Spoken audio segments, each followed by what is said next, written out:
FYP, FYP, FYP, FYP. Okay. I think I have what I need now. Okay, here we go. Yeah. Okay. Yeah, we got it now. We got it now. We got it now. Just trying to get this just trying to get this going. Um hopefully you all, as you all are coming on, you are having hopefully you all are having a blessed day. Uh, I am jumping on. I'm um, jumping on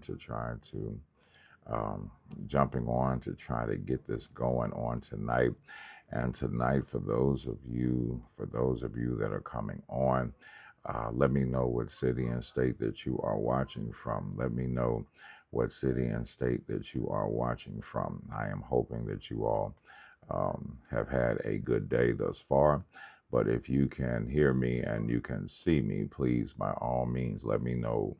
Let me know the city and state that you're watching from. Sister Black has come on. Gigi's jumped on. So I see you all. We're not gonna be long. I have to tell y'all about some foolishness. My profile has been cloned. Well, my picture has been used. My picture has been used in another um, profile. So so it's good. It's good to see you all on tonight. So, Don chiming in from Georgia. I see you. Linwood, Illinois. Millville, New Jersey, right across the bridge. I see you. Let me know the city and state tonight, man. We're dealing with there's gold in the ghetto. We're going to talk about that from a biblical perspective, But you all, let me know what city and state that you are watching from, so we can get into it. And somebody has used my picture to make another profile. It amazes me. And I'm gonna talk about raccoons. I usually don't deal with raccoons, but I'm gonna deal with them tonight. Wilmington, Delaware, what's going on right up the street? Detroit, Laurel, Mississippi, Maryland, right up the street. I see you. So let me know. Let me know the city and state that you're watching. Clinton, North Carolina, Lakeland, Florida, St. James, Louisiana, way down the parishes. I see you. L.A. What's up, Clyde? I see you. Tomas has jumped on from Kentucky. Yeah, my somebody has taken my picture and made a page, but they used my picture, and the name on it was like mocking me, of course. So that was nobody but a raccoon that did that. Oh yeah, yeah. Westchester, what's going on? So I'm gonna show y'all the picture. I'm gonna show y'all the profile in a minute, so you guys can go to the profile and make fun. Julian, what's going on? Steve, I see you. So what do you do? How do we know that there's gold in the ghetto? We're gonna deal with that. We're gonna have a continuation of what we were talking about earlier today, and then and then we're gonna go from there. So let me know the city and state um, that you are watching from, so we can get this going on tonight. So y'all listen, it is too funny. It is too funny, the stuff that I have seen. Tulsa, Oklahoma, what is going on? What's going on? I just saw Chicago, Illinois. Now, once you start coming on, here's what I need for you to do. Share this live with 5 people. Long Island, New York, what's going on? Share this live with 5 people. Go to your share with 5 people in a row. Come back and I'll give you the hashtags. And for those of you that are coming on, someone is taking my picture and use it to start a page, but they're trying to mock me. And it's nobody that did this but raccoons. So I'm gonna show you tonight. Who did it. It just tickles me the level that our people go to try to comfort people or hurt people. And you all know me, I'm not easily moved. So yeah, yeah. Um, oh, okay, I got Tamasha said if I have not inboxed you, just know I will get to you. Or you just being lazy. Detroit, Michigan, what's going on? Miss Vera from Wilmington, Delaware, what is going on? Thank you all so much. We did about 500 people today. Yesterday, I think we read about 515 in the evening, but we have a lot of rain that's going on right now. So yeah, yeah, yeah, a lot of rain. What's up, Steve? A lot of rain that's going on. So Mississippi, Fort Lauderdale, what's going on? I see you. So please let me know the city and state. New York City, Miss Beatrice is on. I see you. But yeah, somebody just decided to take my picture, and I'm gonna send everybody over there so you can see. Louisiana chiming in, Adamsville, Alabama. Virgo, listen, I'm gonna use my Alaga. I'm gonna use my Alaga tomorrow. I'm gonna use my. I have to do it in secret though, because everybody else will try to get it. So yeah, Long Beach, California. What's going on?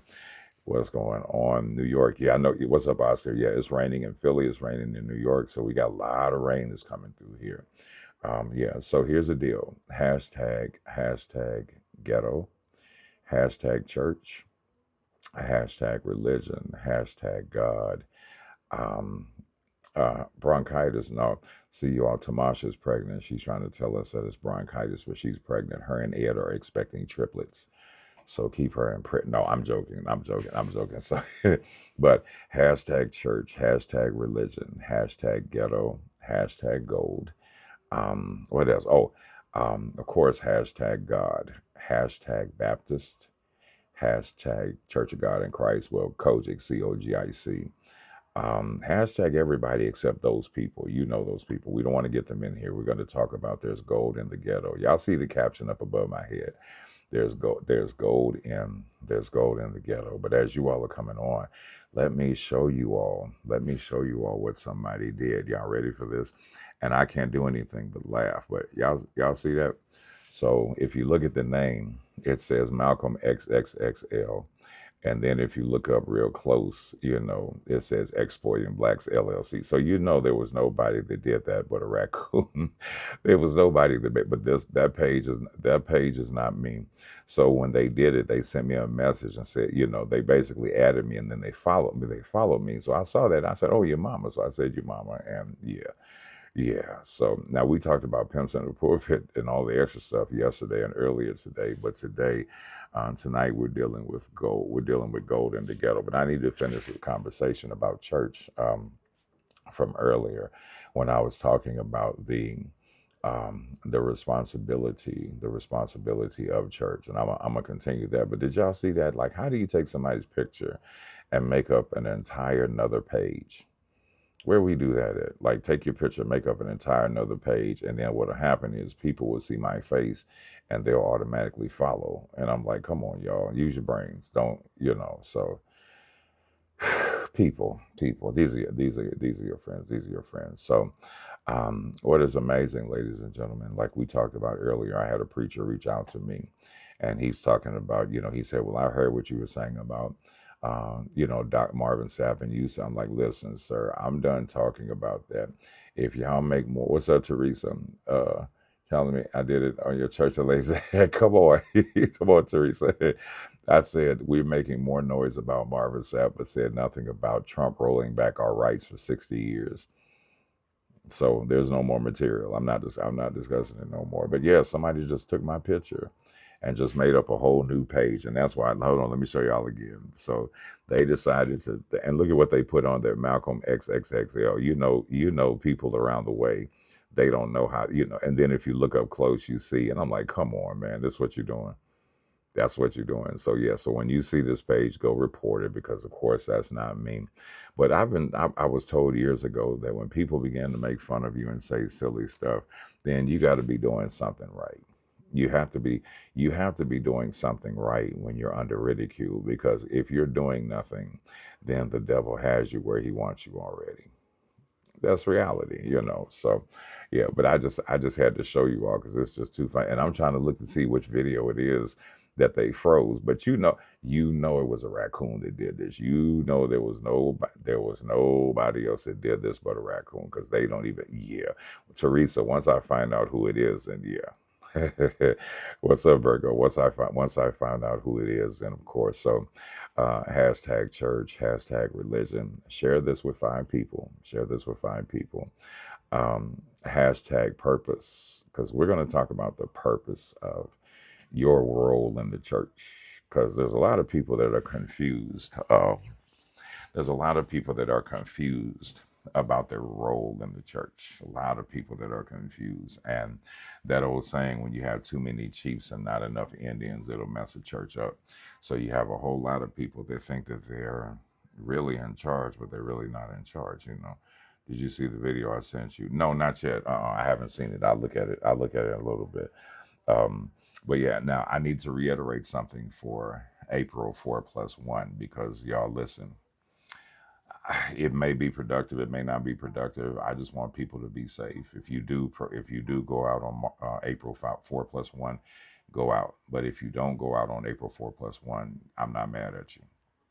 I'm just gonna be for real. I'm not mad at you because I just don't trust. I don't trust it. I don't. Yeah. I don't trust it. I don't trust it. So anyway, I'm looking. Okay, there we go. So, Yvette said never. I know that's right. Man, listen. I'm good. I'm good. Yeah, I'm good where I am. I just really, and then I watched a lot of people who don't look like us that are saying, well, we're going to march because, we got to do our part. That's cool. Y'all do y'all's part. We've been doing our part for centuries now. So I'll be, and as I told you all, I will be in Spartanburg, South Carolina. I'll be in Spartanburg, South Carolina, one of the most racist states in America. I'll be in South Carolina in a couple of days. I'll be there all weekend. So yeah, so I'll be there. I'll be there all weekend. So you already know. So if you have not, let me know what city and state you're watching from. Yeah, just let me know the city and state. Again, share this with 5 people. Uh, share this with 5 people. Hashtag church. Hashtag religion. Hashtag purpose. Hashtag Kojic. Hashtag Baptist. Geechee Girl, New York, Brooklyn's in the building. What's up? I see you. So, um, oh yeah, you better believe it, Teresa. You better believe it. Tallahassee, Florida. What's going on? I see you. So, so earlier, before I get into the lesson, so earlier today we were talking about Beaumont, Texas. What's going on?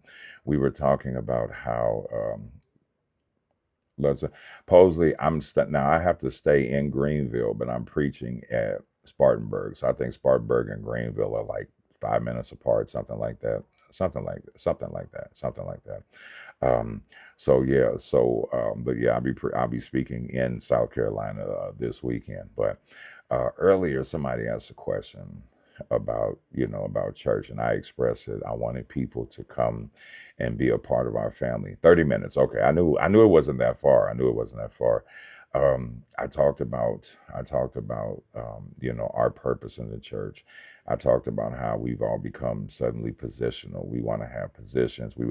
If you are a person that is in the church, from the preacher, the janitor, deacons, trustees, people who count money, ushers, musicians, whatever. What's up, Deborah? Whatever your position is in church, everything that we do is to God's glory, and it is to bring people in. That's all it is. And when we talk about whatever position you hold in the church, if you are not there to give God glory, to help people come into your church and get saved, you're in it for the wrong reasons. Is this making sense? I'm saying this because when you walk into a grocery store, the cashier, the stockers, the customer service, the cart, they do everything under the name of the company because they're working for the company. So when you are a volunteer or you're a salary position or whatever it is in your church, you're not there just to be there. You're there because everything should point back at the love of God. Everything that we do, we are supposed to guide people to Jesus. So if you have one component, if you have some people that are in your church that do not have God's interests at heart, they're going to screw it up for everybody else. And there are a lot of people who do not want to come to church because of their treatment in the church. So we have to try to replenish the church to get people to come back. But the only way we can do that is to put people in positions that love God and that know God. If we cannot get people in positions that love God, then you're going to be rebuilding your church all the time. And again, I asked the question, how can you handle God's business if you don't have God's mind? And many churches are dying because you have a lot of people they could care less about. Jesus could come in church sitting next to them and they would not recognize Jesus. I'm not saying that to be evil. I'm just saying that for many people, they don't come in to serve God. They only come in to be seen. They come in to, to be recognized. They come in and at the end of the day, I said it before, preachers, we're not rock stars. And if you're in a church position and the church position is what you crave because you want your name called and all of that, you're in it for the wrong reason. And I'm telling for anybody that's watching right now, if you're in a position in church and you dress up, wash up, drive up, show up just to be stuck up and think it's all about you, just quit. Just say that, but just quit. Because again, how can you handle God's business if you don't have? So when you come in, it's about you being seen. Case in point. Okay, here we go. I don't know what's going on. Okay, hold on 1 second. Hold on. I see now. I see now. I see. Hold on. 1 second. 1 second. 1 second. I think I see what's going on. Look, keyword, I think I see what's going on. Okay, there we go. If you can see me and hear me, just type I can see and hear. Yeah, it's raining hard here in Pennsylvania. Yeah, in Pennsylvania and New York, it's ridiculous right now. It's like all over. So here's the thing. She stands up. She stands up at the end of service, and after I thanked everybody, and I didn't call names, I just thanked groups, right? So she stands up and she says, "So I cooked these pies, and you act like I didn't cook these pies." I said, "Mother," I said, "we all cook food for the event." Well, every pastor that's been here before has always acknowledged me for my pies because I make the best sweet potato pies on this side of Kentucky. And she didn't. Her pies were terrible. But what happened was she was angry because they did not touch her pies, but they ate the pies that I cooked. Now, for those of you that know, for those of you that know, um, my mother and I used to do bakery stuff. Like we cook. That's what we do is we cook. So they did not touch her pies. They ate all of mine. I cooked 6 sweet potato pies and she did 6. And they were just like, we don't want those. We want. So anyway, she was angry that nobody recognized her pies. So she stands up and says, well, you didn't even thank me for da da da. If you're in the church and you do stuff and you're looking for a thank you, you're in it for the wrong reason. Just quit. Just quit. If you're in a church and you show up every week just to be seen, to have your name called, to be recognized, for people to call you, just quit because you are not in it for God. You're in it for you.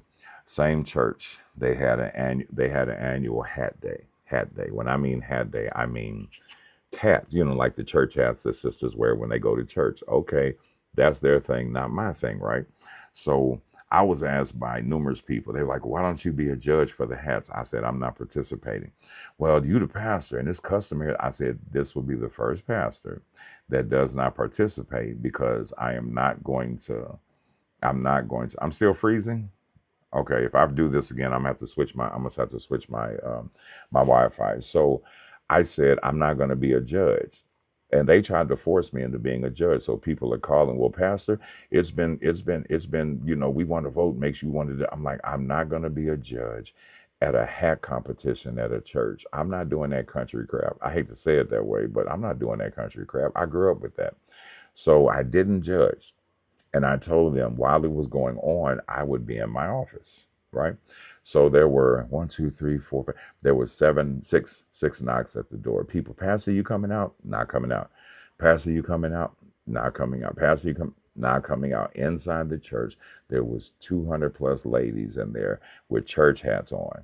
I wasn't trying to see all of that. What's up, Lucy? I wasn't trying to see all of that. I didn't care. And I know for some that may seem insensitive, but I don't care about competitions. I don't care about Easter speeches. I don't care about best dress. I don't care about none of that.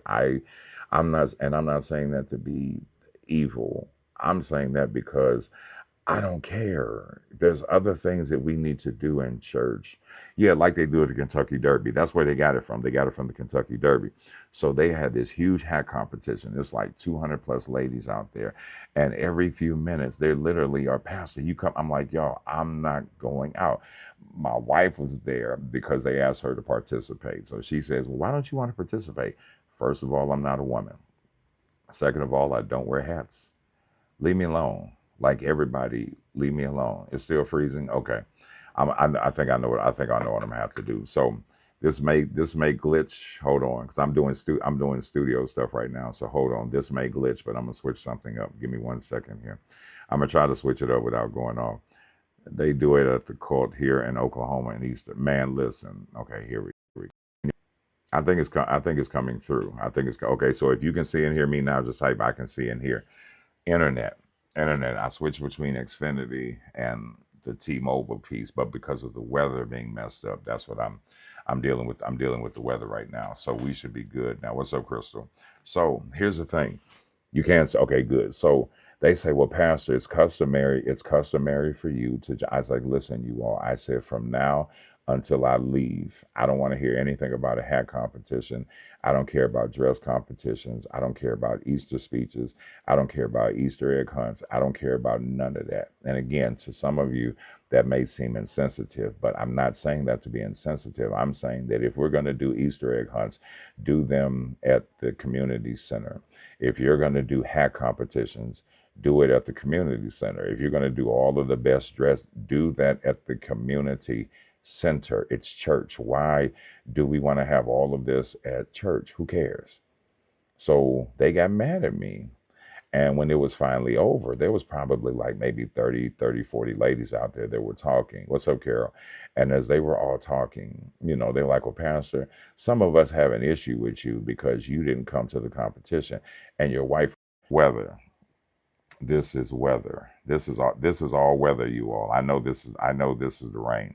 I know this is the rain. So I had to explain to them. I said, number one, this was a hat competition for the ladies at the church. Competition. It was for ladies. I'm not a lady.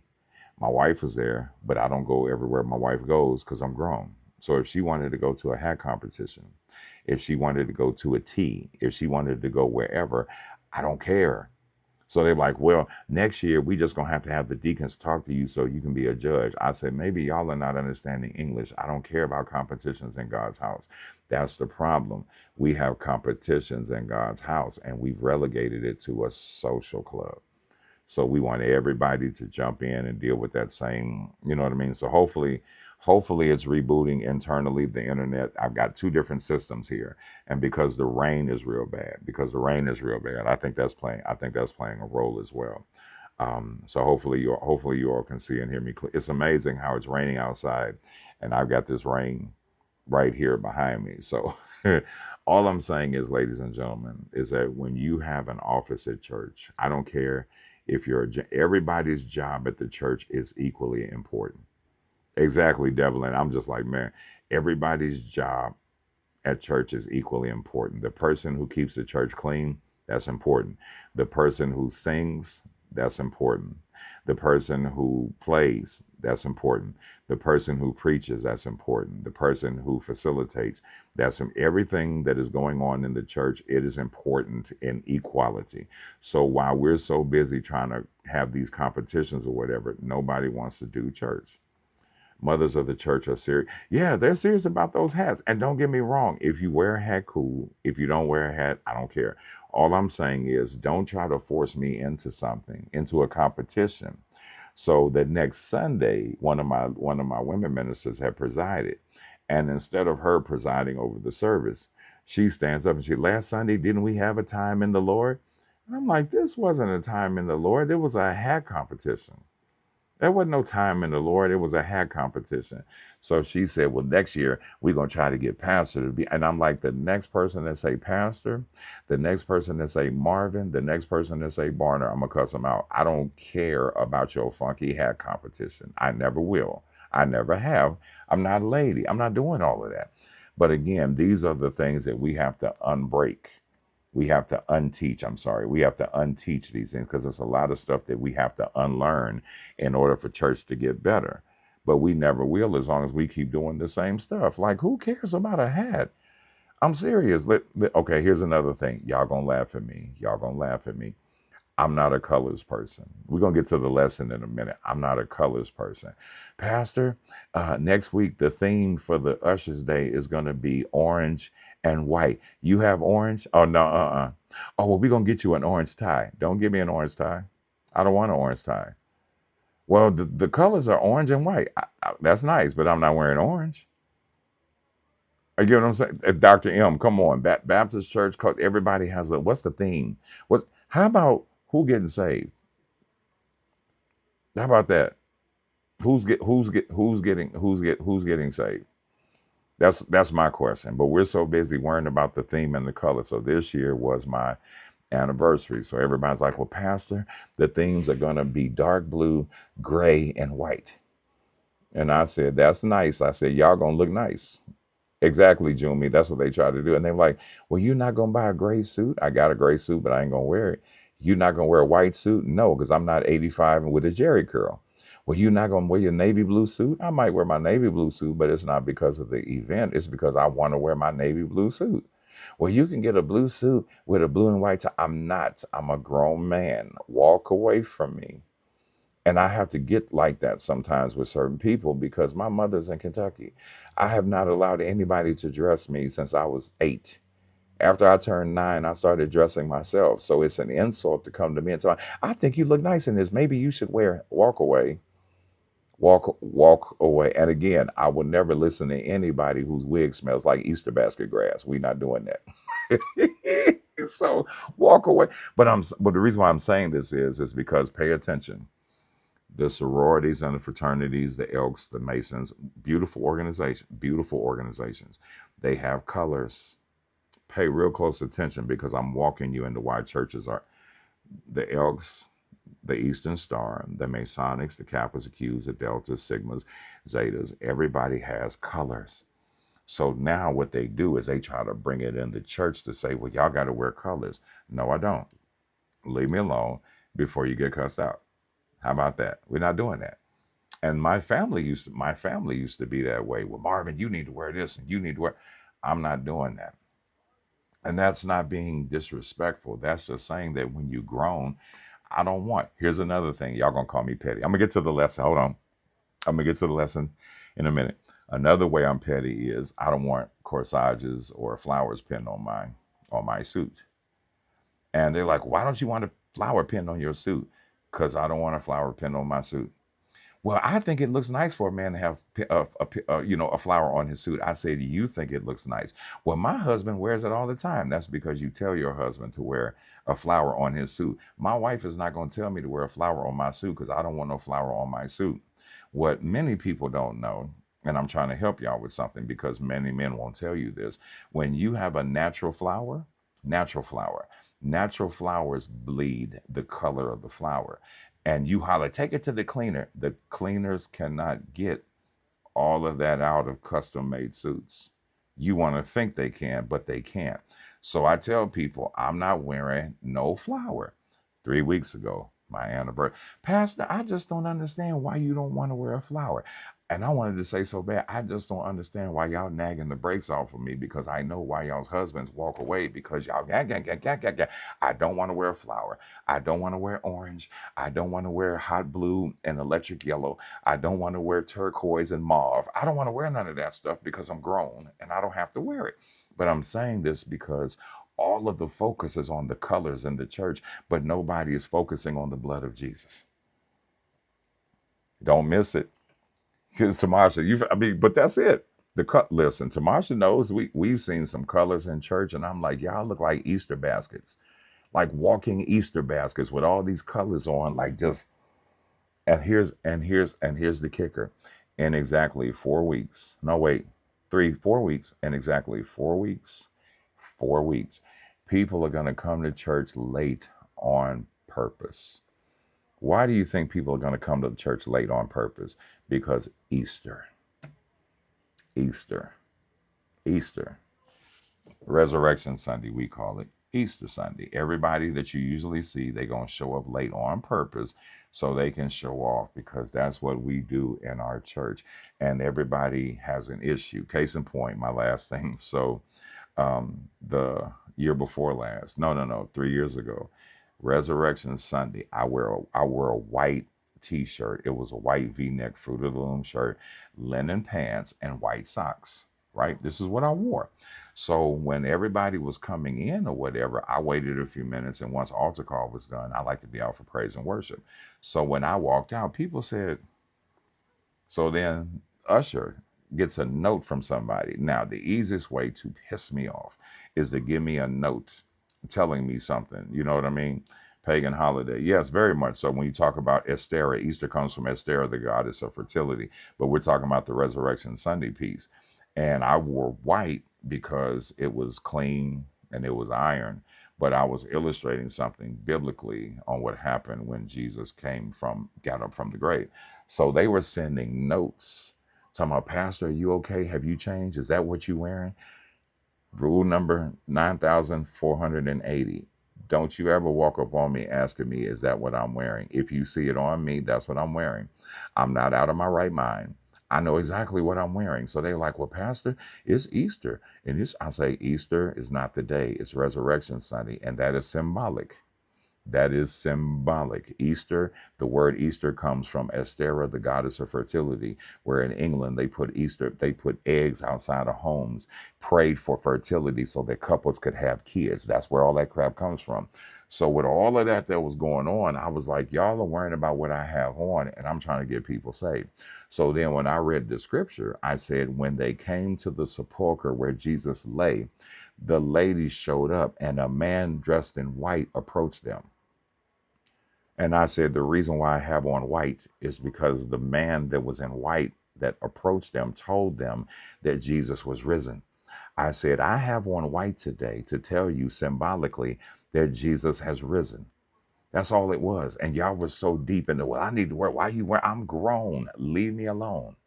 Like, seriously, listen, for everybody that watches our church online, you see me in a collar once. You see me in a collar once a year.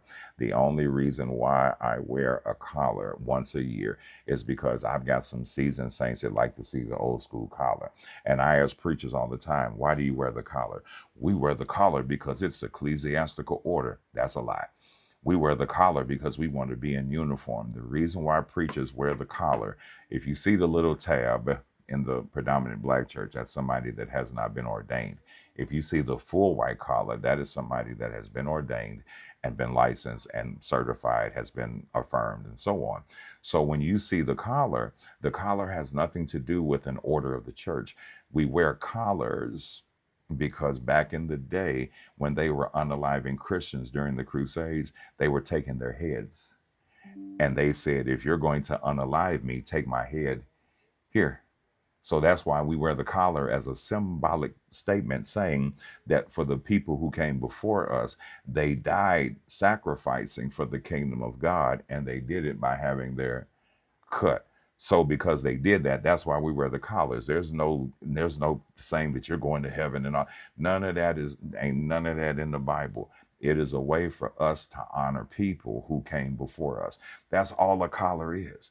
But you have individuals that wear a collar thinking that I wear a collar and that means I'm a bishop. No, no, and we have enough bishops that just woke up last week, and I'm done with all of them.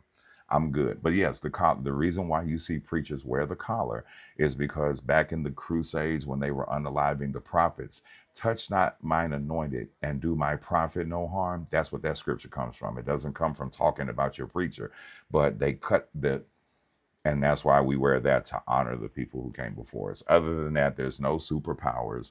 There's no ecclesiastical moment. There's no assignment. There's no, oh, we da da da. It ain't got nothing to do with nothing. It's just a collar. I'm saying all of this to say that all of the stuff that we continually do in church means absolutely nothing if we're not getting people saved. And when you have people in church that are in position that don't know how to handle people, that's where I want to hang my hat tonight. Ooh, it's about to get good. You have people that are in church that don't know how to handle people, right? Okay, let me ask you all a question. When you have children, what's up, Donna? Everybody who had children on here, just type me. Everybody who's ever held your baby at newborn, just type me. Just type me. Just type me. Just type me. If you had kids and you carried your baby, just type me. I want to make sure I'm in the right place. I want to make sure I'm in the right place. Oh wow, I got names to call already. Look at Jesus. Okay, so watch. So when you have a baby, right? And you pick your baby up for the first time. Best feeling in the world because the baby has new baby smell. Oh, for my son as well, but my oldest daughter and my youngest daughter, when they were first born, listen, it was an entire problem. Listen, when I had my daughters the very first time, the doctor was like, it's a girl, which we knew it was going to be a girl. And when they handed her to me, I just got hooked on the new baby smell. I was like, and they were like, okay, Mr. Barney, can we, I'm gonna get away from me. And they were like, Mr. Barney, I'm like, can y'all walk away from me for like 30 seconds? Let's let me smell for like 30 more seconds because that's my baby, you know. So when the first time happens where you actually carry your baby, you don't you don't do that. You gently put your hands under and you slowly bring them to you, right? When you put your hands under gently and you slowly bring them to you, you're valuing the moment because it's precious cargo. You don't want to handle the baby rough because you'll take a chance of hurting. So you want to be gentle. Grab the baby watch with your hands and pull the baby here because to keep the baby in close proximity secures safety for the baby. When you're handling people in church, Jesus, I could scream. When you're handling people in church, you don't handle them rough. You welcome them in and you gently. I'm not telling you to regret. You handle them gently. In other words, hey, how you doing? Welcome to our ministry. It's good to see you. You can sit right here or you can sit wherever you want. Welcome to our family. That's how it's supposed to sound because you're handling them gently, not get out of my seat. How come you ain't got on, how come you don't have on a suit? How come you ain't got on no dress? Well, why are you coming in here with tattoo? That's not handling people gently. When people come in church, we have to handle them gently. If you don't handle them gently, you take a chance of hurting them. And one of the reasons why people don't want it, because when I walk in church, nobody wants to handle me gently. Everybody is rough. Everybody is disrespectful. Here's the people that grind my gears. The seat grabbers. Now, y'all know I'm petty. I usually sit here. I don't care. I usually sit here. I don't care if you sit here. You're not sitting here today. I'm sitting right here. I'm saying this because I've watched people come in church. Thanks, Muriel. I've watched people come in church and literally walk in late. How do you walk in church late and then demand that people scoot over because they're in your seat? What? Ain't nobody doing all of that. Listen, when I was at United Baptist Church, I was an associate minister under Bishop Kenneth Wayne Paramore. He's a bishop now. He's Pastor Kenneth Wayne Paramore. And I did a monologue as an elder. I was in my 20s then, but I had some theatrical makeup. I had some theatrical makeup. I didn't have any beard hair. I had nothing. I had no facial hair, nothing, because I was like fresh out the military. And they made my face up to look like I was 85, 90 years old. And I put on this suit and I put padding in it to make it look like I was larger, than what I was. So he was going to call me up to do the monologue. And as I'm sitting there at the end of the pew, like midway, and he's getting ready to call me up, the person that comes in late every single Sunday, you in my seat. I looked up and I didn't pay attention because I didn't want to talk because they recognized my voice. You in my seat. And I just look at her and I just shook my head because I didn't want to say anything. And then she nudged me like you in my seat. And I'm thinking like, if y'all don't get Aunt Esther, so the ushers came and got, well, he's in my seat. And I'm just like, this is not your seat. There are no assigned seats in church, but you have people that show up late every week. And those are them ones. So watch. When you don't handle people gently, you take a chance of them being spiritually hurt within the house. And many people is watching. It's only 100. It's only 100 something people right now. There's people here that are watching me right now. Confession is good for the soul, but bad for the reputation. But there's many people watching me right now because you encountered one of those people at church. It's weather. It's weather. It's weather. It's weather. Hold on. It's weather. Can you all hear me? We got bad weather. We got bad weather going on. So there are people who are watching this right now who have stopped going to church because of how you were treated, And I don't blame people because I would be upset if I came into the house of mercy and I expected to receive love and you treat me opposite, I'm not coming back. It's how you handle me. So when a baby comes out of the womb, the doctor takes the baby usually by the butt or by the leg because it's baby. Hello. And they, they do some stuff. They, try to get them to cough and try to get, that's the regular stuff. So after the baby has been washed and swaddled, you handle the baby with care, because if you mishandle the baby, there's a chance that the baby might suffer something that they should not suffer. When they're in church, you cannot mishandle people in church, because if people don't come back to church, it's either one or two reasons. Write these reasons down. To people do not come back to church for one of two reasons. The hood got a hold of them in the street, or hell got a hold of them in the church. Oh boy. The hood got a hold of them in the street, or hell got a hold of them in the church. Those are the only two reasons why people don't come back to church. And I don't blame people. I would not do it, because there's some evil people. Listen to me. Can I tell y'all one of my desires? I know it will never happen. I know that it would never happen. But one of my desires is before. Hold on. Sherry Jones, are you on here? Is Sherry Jones on here? Sherry. Oh, Sherry. What was that? Journey, Steve Perry and Journey. Oh, Sherry. Yeah, Sherry. Sherry Jones, are you here? Because tomorrow I'm gonna be on. With my man. I saw he just logged on to the Black Cabinet. We're gonna talk about the march and all of that on tomorrow. Yeah. Okay, y'all see Share Joe right there. Share Joe 81. SHERJO 81. Y'all see that? Y'all make sure y'all go follow her. Show her some love. Thank you so much, sis. We appreciate you. We appreciate you. We appreciate you. Now, what was I saying? Because y'all made me forget. Y'all made. Oh, yeah, I got it. So the pastor told me after church that's the only thing she has to look forward to is what going what well look, let me okay, here's my confession. Don't y'all tell anybody this, because I'm not going to repost this, and if I find out that it got out, I'm gonna look at all the people that are on here, and I'm gonna get y'all. I'm gonna tell you who it is. So watch. My confession is, do you all remember the movie series The Purge? Y'all remember The Purge? The Purge, Founders, was it Founders Year? The first couple of the movies, The Purge. Okay, listen. My wish at one time or another, the last time I really wished this was really last night. But anyway, I wish that preachers could have a purge. No violence, none of that.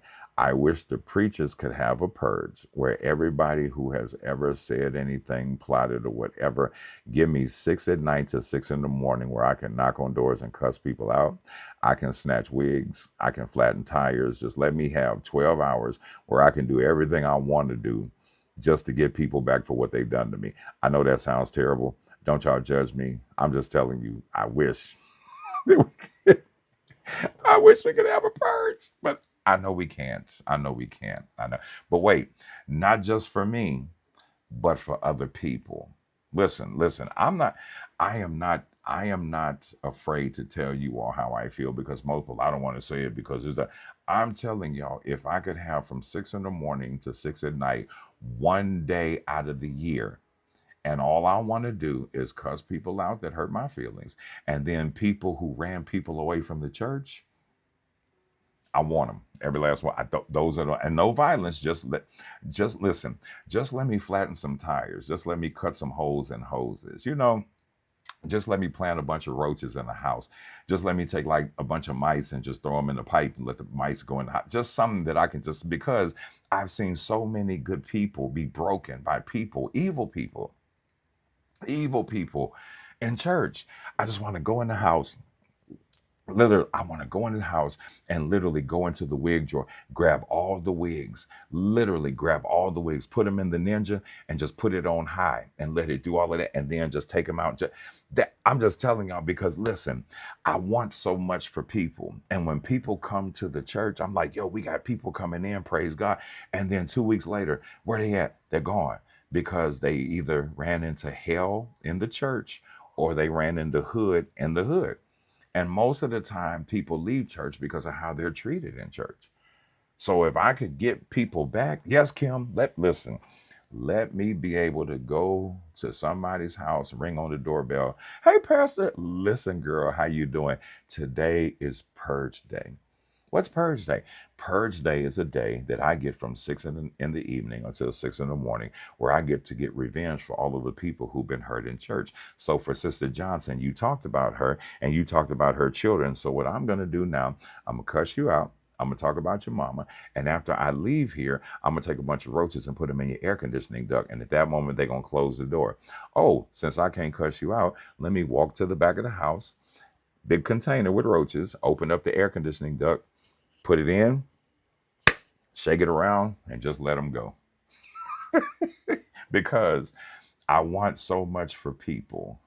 You said make it 24 hours. I could do it for 24 hours. Oh, trust me. I got people in Ohio, Kentucky, Pennsylvania. Let me think. Italy, Europe. I'm trying to think where else. Oh God, Tokyo, Japan. Wagon, Korea. It's a whole bunch of people. Yeah, give me 24 hours. Don't give me 12. Give me 24. I'm only saying this because it hurts me. Yes, I did, Dr. M. It hurts me to see innocent people come into the house of God and be handled wrong. Watch. There's a story in the Bible. Samuel. David is running from Saul. And as David is running from Saul, then he's coming after Saul.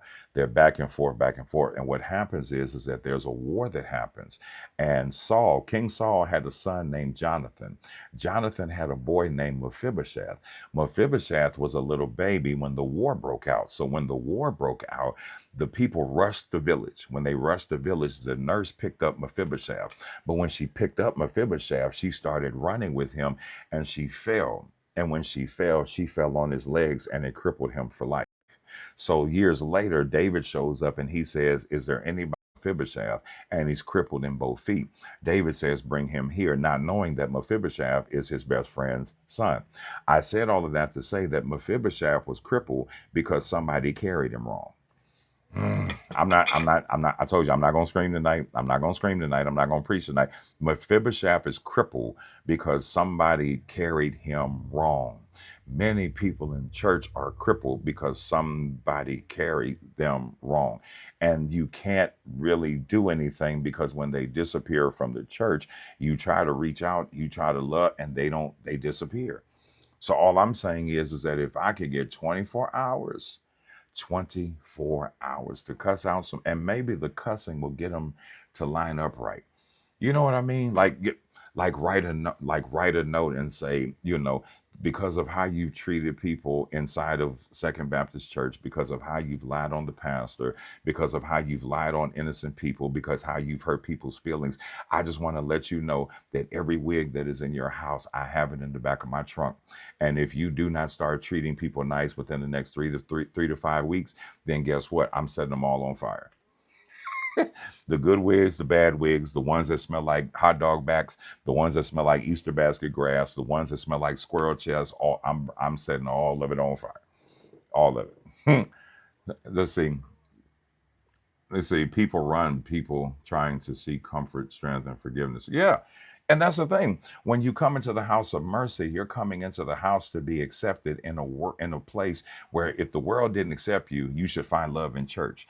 If your family didn't love you, you should find love in church. If your friends did not accept you and always plotting, I should be able to find sincere, genuine love in church. But when I go in church, it's not there. So why would I want to stay in church? And that's my point, is that when they come in, nothing excites a pastor more to see young people and people coming to be saved. You baptize people, you baptize their kids, and 3 months later, they disappeared. And you just like, where did, and then it's because they ran into hood or they ran into hell. So it's based on how we handle people. So here we go. Let's go to Judges. Let's go to Judges chapter 11. Let's go to Judges chapter 11. Now I have to tell y'all something that might happen in the morning, and y'all might hear about this. My youngest daughter, I told her that I have an early appointment and she may have to walk to the bus stop in the morning. It's 3 blocks. Three. She said, well, I don't know if I'm like, you gonna walk to the bus stop in the morning because you're old enough and you're spoiled enough. You need to walk to the bus stop. Well, I don't know if I'm going to be able to get up on time. I said, well, if you don't get up on time, I'm going to wake you up. And she was just like, Daddy, you always talking junk. Now, what they don't realize is that Daddy is about that life. Daddy will go to the kitchen and pour a good old bucket of cold water, add ice cubes, and let it set for 30 minutes just so it can melt and be colder, and put that entire thing on top of don't play with me. Don't do don't don't do it. Don't do it. So I'm trying to help her. Y'all pray for her, because if she doesn't get up on time, there's gonna be a big giant bucket of cold water that's just gonna die, and she's gonna be mad. And I'm gonna make sure she comes on live with me and talk about me. So yeah. You better know it, Gen X. So here's the thing, and this is the title for tonight. You see it up here in the corner. There's gold in the ghetto. There's gold in the ghetto. So y'all do me a favor. Share this with 5 people. Hashtag church. Hashtag TikTok live. Hashtag religion. Hashtag Baptist. Hashtag God. Hashtag everybody except those people. You know them people. We'll deal with them. We'll deal with them tomorrow. We're gonna deal with all of them tomorrow. Um, Lord, in your name, take the wheel. Listen, she gonna wish she took the wheel, because if she don't get up on time, and see, please, y'all have to remember, I did this with my son. I did this with my oldest daughter. I have no problem at all. If I ask you to get up, get up. If I tell you to get up, get up. If I have to raise my voice early to tell you to get up and you don't get up, to the kitchen. Hi ho, off to the sink I go. It's a wrap. so watch. So let's get into this. So for your listening ears, and read the rest of the chapter. It is Judges chapter 11 verse 1 through 10, something like that. Judges chapter 11 verse 1 through 10. So and again, share this with at least 5 people. Now, the goal tonight, if y'all are sending gifts, the goal tonight is we need somebody to make it rain. It's in the gift store. Make it rain, make it rain. It's really raining outside too. Not the rain behind me, but the gift store. Click the rose down at the bottom of your phone and look for the make it rain. Look for that one. So let's go. So look at what it says. It says, now Jephthah the Gileadite was a mighty man of valor, and he was a son of a harlot. In other words, he was a son of a prostitute. And Gilead begat Jephthah. Then it says, and Gilead's wife bare him sons, and his wife's sons grew up, and they kicked Jephthah out, and said unto him, thou shalt not inherit our father's house, for thou art the son of a strange woman. Okay, so let's stop right there. Okay, so notice what it says. It says, now Jephthah the Gileadite was a mighty warrior. He was a mighty man of valor. Now remember, this is our first time ever seeing Jephthah. This is our first time ever. Thanks, Bo Wife. This is our first time ever seeing Jephthah, and the Bible says that he's a mighty warrior. How would we know that he's a mighty warrior? And this is the first time we've seen him. Watch this. When God calls your name, it is not based on where you are, but it is based on where you're getting ready to go. Don't When God speaks in reference to you, it is not based on where you are right now, but it is based on where he's getting ready to take you. Jephthah has not been in a fight. He's not been a warrior, but the Bible says that he's a mighty warrior ahead of him actually going to war. In other words, God has already purposely and preordained who he was. So he says before he even gets into his first fight that he's a mighty.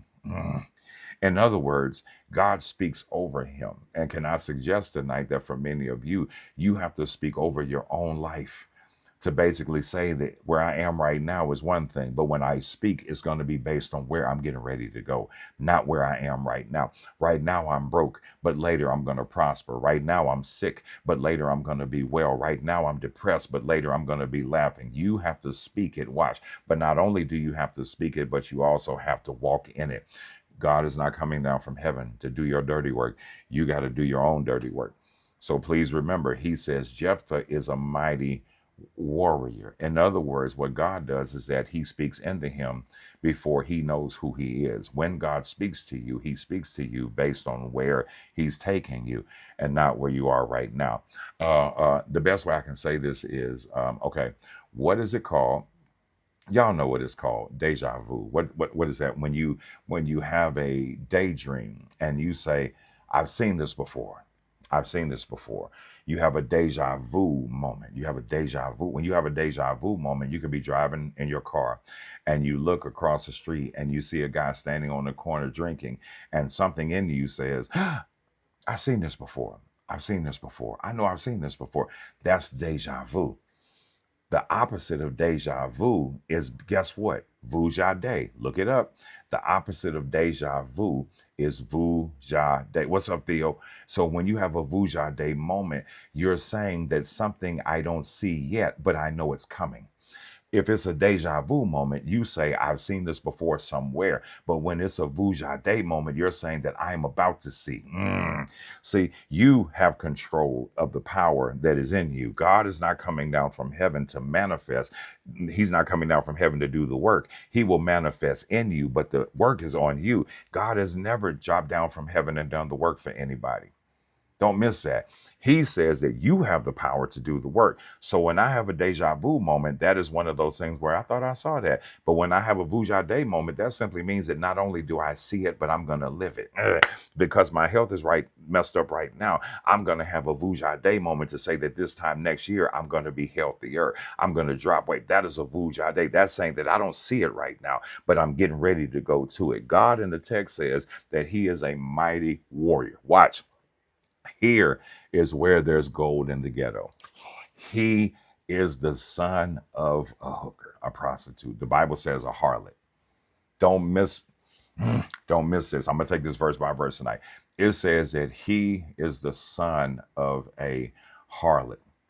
So his father is messing around in the hood and he sleeps with a prostitute, and the prostitute produces Jephthah.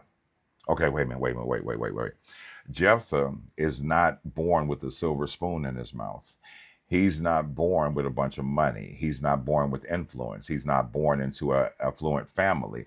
But Jephthah is born of a prostitute. He's in the middle of the hood. This is, if you look in the area with the Gileadites, this is not in Beverly Hills. This is in the hood. So when I say that there's gold in the ghetto, don't be so quick to look down on these YNs. Don't be so quick to look down on these kids that get arrested. Don't be so quick to look down on people because they live and they made different choices than you, because God is just enough God to take a thug and turn him into something. Don't miss what I just said. There's gold in the ghetto. So type this in your notes. Type this in your notes. I'm giving you tonight the theology of a thug. He's a thug because the Bible says that eventually he meets up with some thugs.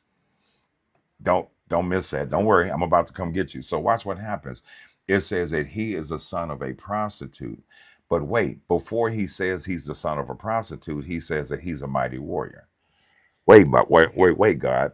Why would you tell everybody in the Bible that I'm a mighty warrior, that I am somebody, and then tell somebody about my past? Don't why would God do, why would he allow them to write that, to put that in there? Have you ever wondered that? It says that he was a mighty warrior, but his mama was a hooker. See, the problem is that no matter how good your name is and how good your name can be, there's always going to be somebody to look in your past to talk about where you come from. See, here's the thing. I don't know about y'all, but my past defines my praise. I did some things when I was younger that I'm not proud of. I've done things that I'm not proud of in my grown adult life. But the good news is that God has forgiven me. My past defines my praise. So here in the text, it says that he's a mighty warrior. And then it says he's a son of a prostitute, as if to suggest that the son of a prostitute can become a mighty warrior. That's why I tell you all the time, it's not about your past. How you start off is nothing. How you finish up is everything. How you start off is nothing, but how you finish up is everything. A caterpillar does not start off as a butterfly, but it starts off as a caterpillar. Fine china does not start off as fine china. It starts off as a lump of clay. It's not how you start out, but it is how you end up. When you look at the Olympics, when you look at the Olympics at Jamaican runners, when they began these long marathons, they start off in a pack. They start off running real slow. Everybody else, when they sound the alarm to go, everybody just they go. The Jamaican runners don't do that. The Jamaican runners run in a pack, and they still keep up with everybody else, but they're not passing anybody. So what happens is that as they get closer to the end of the marathon, the Jamaican runners develop something what's called a kick. Not Jamaican, I'm sorry, the Nigerian runners develop something called a kick. So when they start off, there's a bunch of them running together. But then as they get ready to get to the stretch of the race of the marathon, what happens is that they start something called a kick. And when they start something called a kick, that means that they double step their time. They double step their time. So while everybody else is tired, the Nigerian runners, the African runners bring the kick. So when the kick happens, they pass everybody because everybody else has gotten tired. They start off real slow, but then they speed up. It is not how you started off. It doesn't matter that you were born and your mama was addicted. It doesn't matter that you went to jail when you were younger. It doesn't matter that you had a baby and you were only a teenager. It doesn't matter that you were locked up. It doesn't matter that your parents weren't there. It's not how you start out, but it is how you end up. And the good news is that even though my past was jacked up, my present is fire and my future is going to be even better. And here's how you deal with people. And I said it before and I will say it again. How you deal with people who are so stuck and enamored on your past. If you are so stuck on my past and what I used to do, here's my message for you. Kiss my past. All of it, because while I'm moving forward, you're stuck in the past. No, if you're so consumed with what I did 10 years ago, 1 year ago, 3 years ago, kiss my past. I'm not there anymore. So you go back there and you stay, but I'm going forward. I don't have time to go back and what I used to do, because it is not how you start off, but it is how you end up. Jephthah is said to be a mighty warrior. And in the verse it says, but he is a son of a prostitute, which suggests that because of how he was born, wait a minute, he could have easily used excuses and said, I'm like this because Caucasian people hurt me. I'm like this because the man won't let me. No, no, no, no, no. He could not use that as an excuse, because God brought him out of what he was in. Because when God calls you, he calls you based on where you're going and not where you are right now. For those that are just jumping on, I'm in Judges chapter 11, verse 1 through 10. Watch verse 2. It says, Gilead's wife bare him sons, and his sons grew up, and they kicked Jephthah out and said that he won't inherit anything. Wait, listen to the Young and the Restless. I need the piano. I need the piano. Listen to the Young and the Restless story, Christine. Watch this. It says in verse 1 that Jephthah, the Gileadite, was a mighty man of valor. And it said that his father had sex with a prostitute and had him. Then after the father had sex with a prostitute and had him, then in verse 2, it says that Gilead, Jephthah's father, had sons by his wife. Okay, let's read this again. Let's read this again, because if you look at it for face value, it looks kind of different. It says Jephthah the Gileadite was a mighty man of valor, and he was a son of a harlot, and Gilead begat Jephthah. And then it says, and Gilead's wife bare him sons, and his wife's sons grew up, and they thrust Jephthah out, said unto him, thou shalt not inherit our father's house. Now, this suggests that Gilead was married and was cheating on his wife when he met the prostitute. So notice what it says here. It says that Gilead begat Jephthah. No, he didn't marry her. Watch. Remember, Gilead begat Jephthah. Okay, anytime you look in the Bible and you see the word begat, B-E-G-A-T, that means that somebody had a baby. But they never mention the mothers most of the time. They only mention the men as if the men are having the babies. If you don't believe me, go to Matthew chapter 1 and read that whole chapter. It says such and such begat this one, such and such begat this one. Here's your lesson for tonight. This is the only deep thing that I'm going to do on tonight. When you look in scripture and it says that Moses begat David, begat Absalom, and so on, that means that they connected, they had a baby. They only mention the man, then they never mention the mother, which the Bible was written towards men. Watch. God says that all of these people begat, begat, each other. When he sends Jesus, Jesus is the only begotten. Oh boy, don't miss what I just said in Scripture. Let's go to Matthew. Let's go to Matthew. Hold on, let me do this so you can understand what I'm saying. Let's go to Matthew. Now, if you look at Matthew chapter 1, verse 1, there's a bunch of begats. All right, listen to this. And I'm only going to read a portion so you understand where I'm going. The book of the generation of Jesus Christ, the son of David, the son of Abraham. Watch. Abraham begat Isaac. Isaac begat Jacob. Jacob begat Judah and his brethren. And Judah begat Pharez and Zerah and Thamar. And Pharez begat Ersam and Ersam. In other words, they had a baby and it was a begat. When God sends Jesus, he's the begotten. That word begotten, begotten, God sent his only begotten son. That word begotten means that there'll be nobody else after him. So when you had a baby, you begat your baby. When I had a baby, I begat my baby. But when Jesus was sent by God, he was the only begotten, meaning that there'll be nobody else sent like Jesus to come. There was a first Adam, and Jesus was the second Adam. But when he is the begotten, that means that there will be nobody else. Is this making sense? Hopefully this is making sense to you all. So here's the thing. The text says that he's married now. Gilead has sons by his wife. Now, here's the dangerous part about this, because we can leave this open for translation. We can leave this open for translation. It says Jephthah was a mighty man. He was a son of a prostitute, and Gilead begat Jephthah. In other words, he and the prostitute had Jephthah. And then it says, and Gilead's wife bare him sons, and the sons grew up, and they kicked Jephthah out.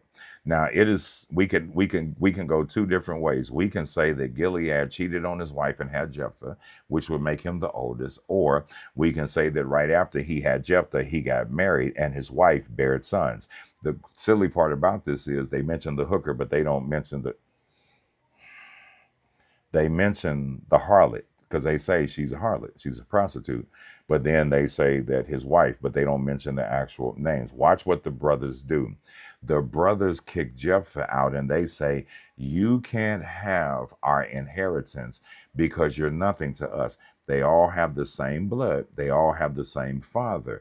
But because of their love for their mother, they look at him and they say, you got to go. Your mama was a hooker. You can't get nothing here. Da da da da da. He's still family.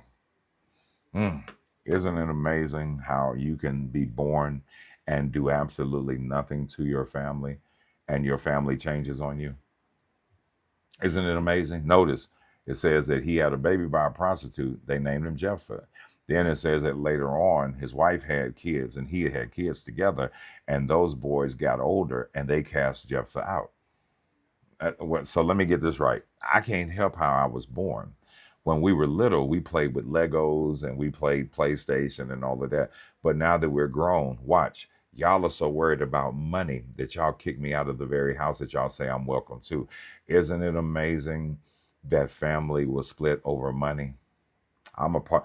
This is a whole. This is a whole sermon in itself. I have seen families completely disintegrate because of money, whether the person was alive or whether the person was dead. But most families, when you find out that you're going to get an extra $50 or something, families go nuts. And you find out who your family is that loves you when somebody dies.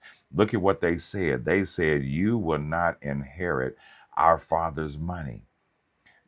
Wait a minute. Wait, what did Jephthah do to them that caused them to basically say, he was a boy, he was born, and that was it? Family will turn on you for $50 and a book and a pack of now laters. At funerals, you find out who really loves you and you find out who the devils are, because family shows up. Well, he wanted me to have, can we get his body in the ground first before you start hollering about he wanted me to have this and he wanted me to have that? Family can be the... So watch what happens. I'm in verse 3. This is Judges chapter 11. Judges chapter 11, verse 3. It says, and Jephthah fled from the brothers and dwelt in the land of Tob. Here it is. And there gathered vain men to Jephthah and went out with him. We see this every single day in 2025. It says that Jephthah was treated like trash in his house. And when he was treated like trash in his house, he left, he went, and he joined a gang. It's right there in Judges chapter 11, verse 3. It says that he ran from the people that were called family. And it says that he got to Tob. And we don't know much about Tob except it's an unknown place. And he joins a gang.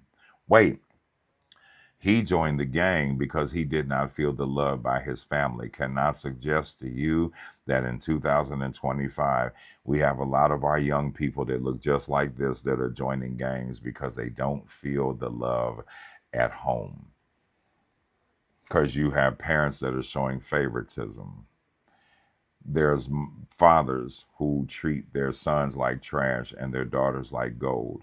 There's mothers who treat their daughters like trash and their sons like gold. And then they look up and they say, I don't understand what got into him. It's how they were treated. Let me help you out with something about adolescent minds.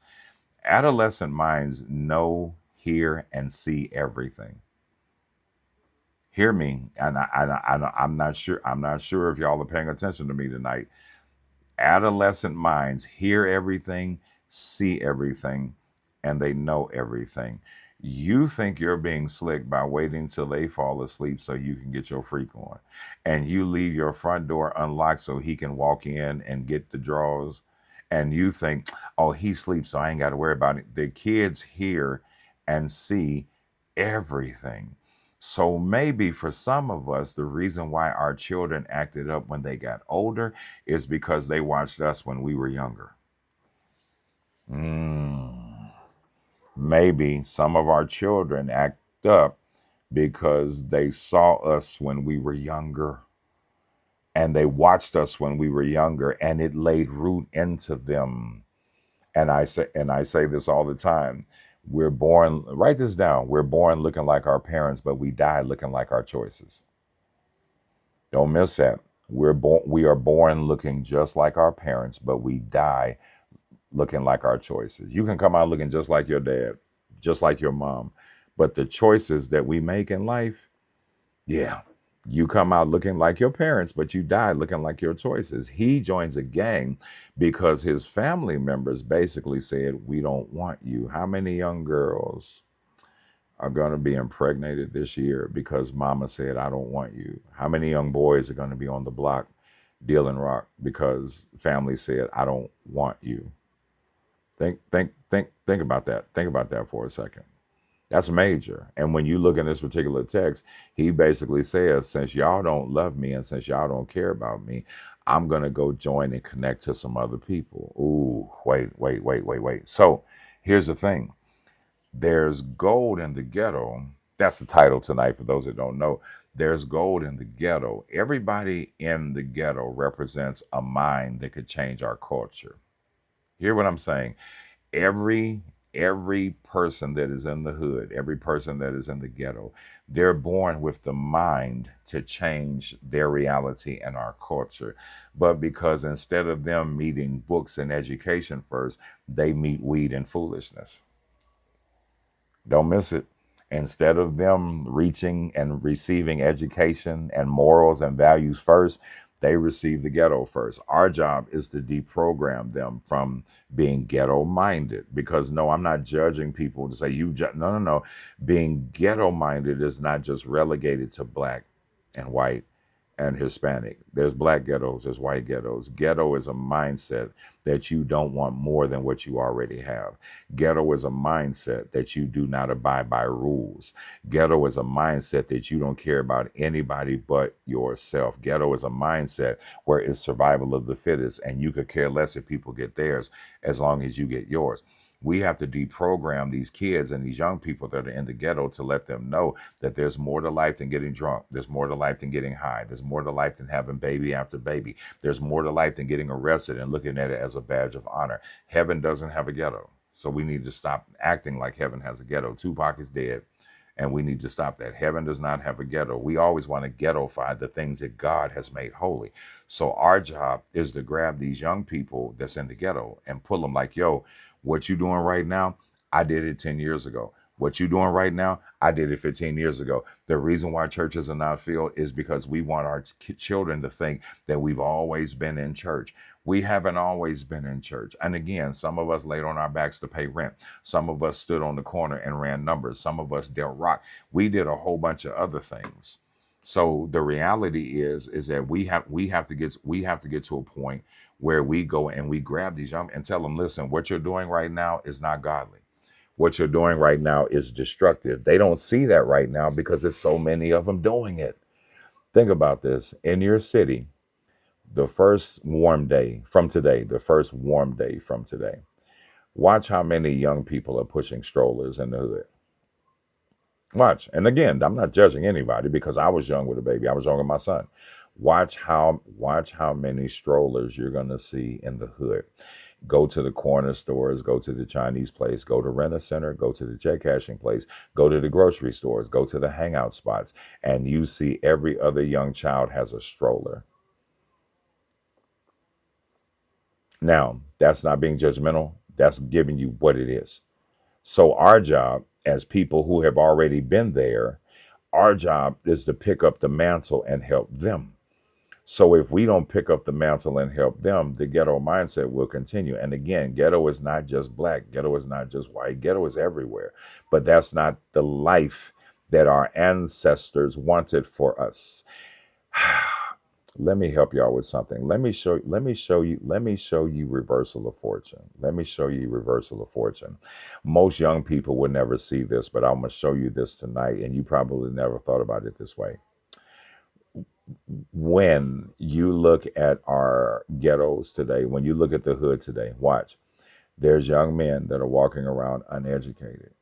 There are young girls that are walking around with babies on their hips. There's a lot of people that can't read. There's a lot of people that can't write, and all they do is go with the flow. Go back to plantations. You had a bunch of people that couldn't read, a bunch of people that couldn't write, a bunch of young girls that had babies on their hips belonged to their owners. Nobody was educated. Nobody had a bank account. Nobody had credit. Nobody had more. Think about that for a second. Tell me that doesn't look the same. Go back to slavery. You had young girls who looked like us that were teenagers that were impregnated by their owners. And they walked around with a baby on their hip. And eventually when the baby got older, the baby picked cotton following in the footsteps of the mama. And in 2025, we have a mama carrying a baby around. And in a couple of years, now the baby's carrying the baby. There's no difference. I'm freezing. I'm freezing. Hold on. I'm freezing. Hold on. 1 second. Okay. If you can hear me, just type I can hear. So all I'm saying is that back in the day, and I'm putting this picture in, I'm putting this picture in your head. Back in the day, there were people of color, the men who were bossed around by a Caucasian owner and were confined to a spot. In 2025, there's a bunch of us that are in a confined spot being told to do by an owner in prison. Back in the day, the 15-year-old would begin to show.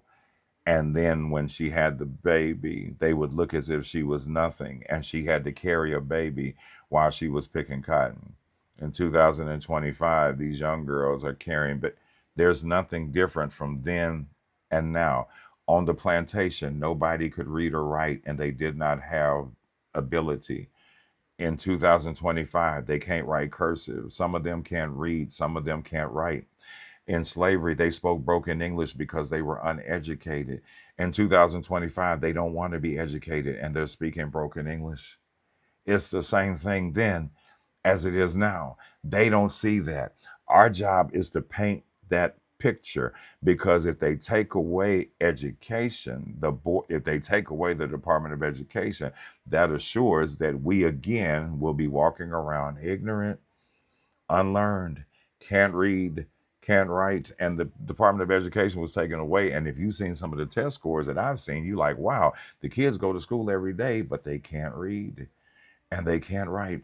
And if they get passed through the system, it's because they're athletes or they bring some type of monetary compensation to the school. So they're used in order to make money. Kind of sounds like slavery when they use bodies to make money. That's why there's so many arguments in college sports, because those people made money off of the backs of these young kids. And now these young kids are able to sign deals to get money, and the coaches are mad. That literally, y'all are angry that these kids are making money, but y'all made money off of kids. Nick Saban, Dabo Swinney, and all the college coaches, y'all made a whole bunch of money off the backs of these young kids. But now that the kids are getting paid, you want to quit talking about it's not the same and it's da da da. Really? Y'all made money off of us. So because y'all made money off of us, now that we're making money off of our own name, y'all are angry? Man, well, here's the thing, Short and Sassy. I used to look at celebrities to be role models. I used to look at sports figures. Now, there's a few that I look at now. Sports wise, Jalen Brown, that plays for the Boston Celtics, is a true humanitarian, and he is a fighter for the rights of people of color. Jalen Brown, he plays for the Boston Celtics. Um, for those that are actors, of course, Samuel L. Jackson, Angela Bassett. There's a few of them that have spoken out for, but other than that, most of them, you can't count on them. Jalen Hurts has as well, but think about this for a second. With the exception of J. Cole and a few other rappers, why aren't the rappers saying anything about Donald Trump? The biggest mouth that we hear in reference to him from rap is Eminem. And Eminem doesn't even look like us, but he's talking about. Why do you think that is? See, that's why I don't put my stock into rappers. I don't put my stock into athletes, because many of them, they're not going to say anything, because if they do, they're going to mess up their money. If you say something, I'm going to take you to and they'll avoid it. They'll figure out something to do to get them in trouble, and then they're gone. When you're vocal, let me give y'all a name y'all have probably never heard before. Craig Hodges. Craig Hodges played with the Chicago Bulls with Michael Jordan during the first go round. And when they went to meet the president, they went to meet the president, Craig Hodges asked the president, "Why is there so much stuff done for everybody else, but there hasn't been things done for people of color?" The next season they cut him. Michael Jordan had something to do with that. Now, y'all can say what y'all want to about Michael Jordan. Yes, athletically on the court, one of the greatest ever. Personally, behind closed doors, I'm good on Michael Jordan. I'm really good on Michael Jordan, because he was a catalyst in getting Craig Hodges removed. Because when you play ball, they want you to be quiet and play ball. But when Nick Bosa wears a Trump hat for the San Francisco 49ers, he's patriotic. Isn't that something? Now, that somebody said somebody. Now, remember, y'all, the Ice Cube song "Arrest the President" came out in 2018. Since then, he has shown his support for MAGA. I used to be an Ice Cube fan, but yeah. But Michael Jordan saw fit. Yo, Craig, and it's on the documentary. Craig Hodges said, he said, "Yo, Craig, you don't want to say nothing, in reference to us, because you don't want to mess up your money." And they traded him away. I'll give you another name, Mark Jackson. His play name is Mahmoud Abdul Rauf. He would be praying when the national anthem was going on, and they were just like, "Okay, we got to get rid of him because he doesn't want to respect the flag." He would stand for the national anthem, but he was praying because he was Muslim. And they said, "Okay, we got to do something." Whenever you step out of the ring that they want you to be in and you talk differently, they get angry. That's why there are so many people that are always on my page in the daytime, very few at night, but in the daytime, because I step out of the box and I say what other people are afraid to say. "Well, you a pastor and you're not supposed to talk about that." Who told you that? Jesus challenged political figures. Jesus challenged Pharisees. Jesus challenged the government, because it was the government that unalived him. Yeah, they cannot stand critical thinking. Colin Kaepernick took a knee for injustices, and they said, "Don't do it during the game." Nick Bosa walks out with a hat on that says, "Donald Trump, make America great again." Miss me with that. They pick and choose. And because they pick and choose, I will never be silent when it comes from my people. I'm not supposed to be silent. Watch the text. The text says that he is born in the hood. He's born of a prostitute, and he gets put out by his own people. They didn't put him out. It says that he left, and when he left, he joined the gang. It's right there. I'm in Judges chapter 11. I'm in Judges chapter 11. I'm in verse 3 and verse 4. Watch verse 4. It says, and it came to pass in the process of time that the children of Amnon made war against Israel. Watch this. Watch this. And it was so that when the children of Amnon made war against Israel, the elders of Gilead went to fetch Jephthah out of the land of Tob. Wait, hold on, wait. So let me get this right. Y'all kick me out the house and y'all tell me that I'm the son of a prostitute. You tell me that I'm ghetto and that I'm a hood rat and I'm nothing and I'll never get an inheritance. And then because there's a war going on, they say, hey, we want you to come and lead our army. Okay, I need Mike Jones. Mike Jones. Back then they didn't want me. Now so when I was younger, y'all said that I was a son of a prostitute and y'all didn't need me for nothing. Get out my house. Now that y'all are getting that tail whip, now you want me to come and lead your army. Isn't that amazing how people switch up and change on you? Isn't it amazing that one minute people just cannot stand you, but when they know that they can get something out of you, here they come. Listen, y'all, I am a keep that same energy person. You write this in your notes, write this in your notes. You can't unsnake a snake. Mm. You can't unsnake a snake. You've been evil towards me my entire life.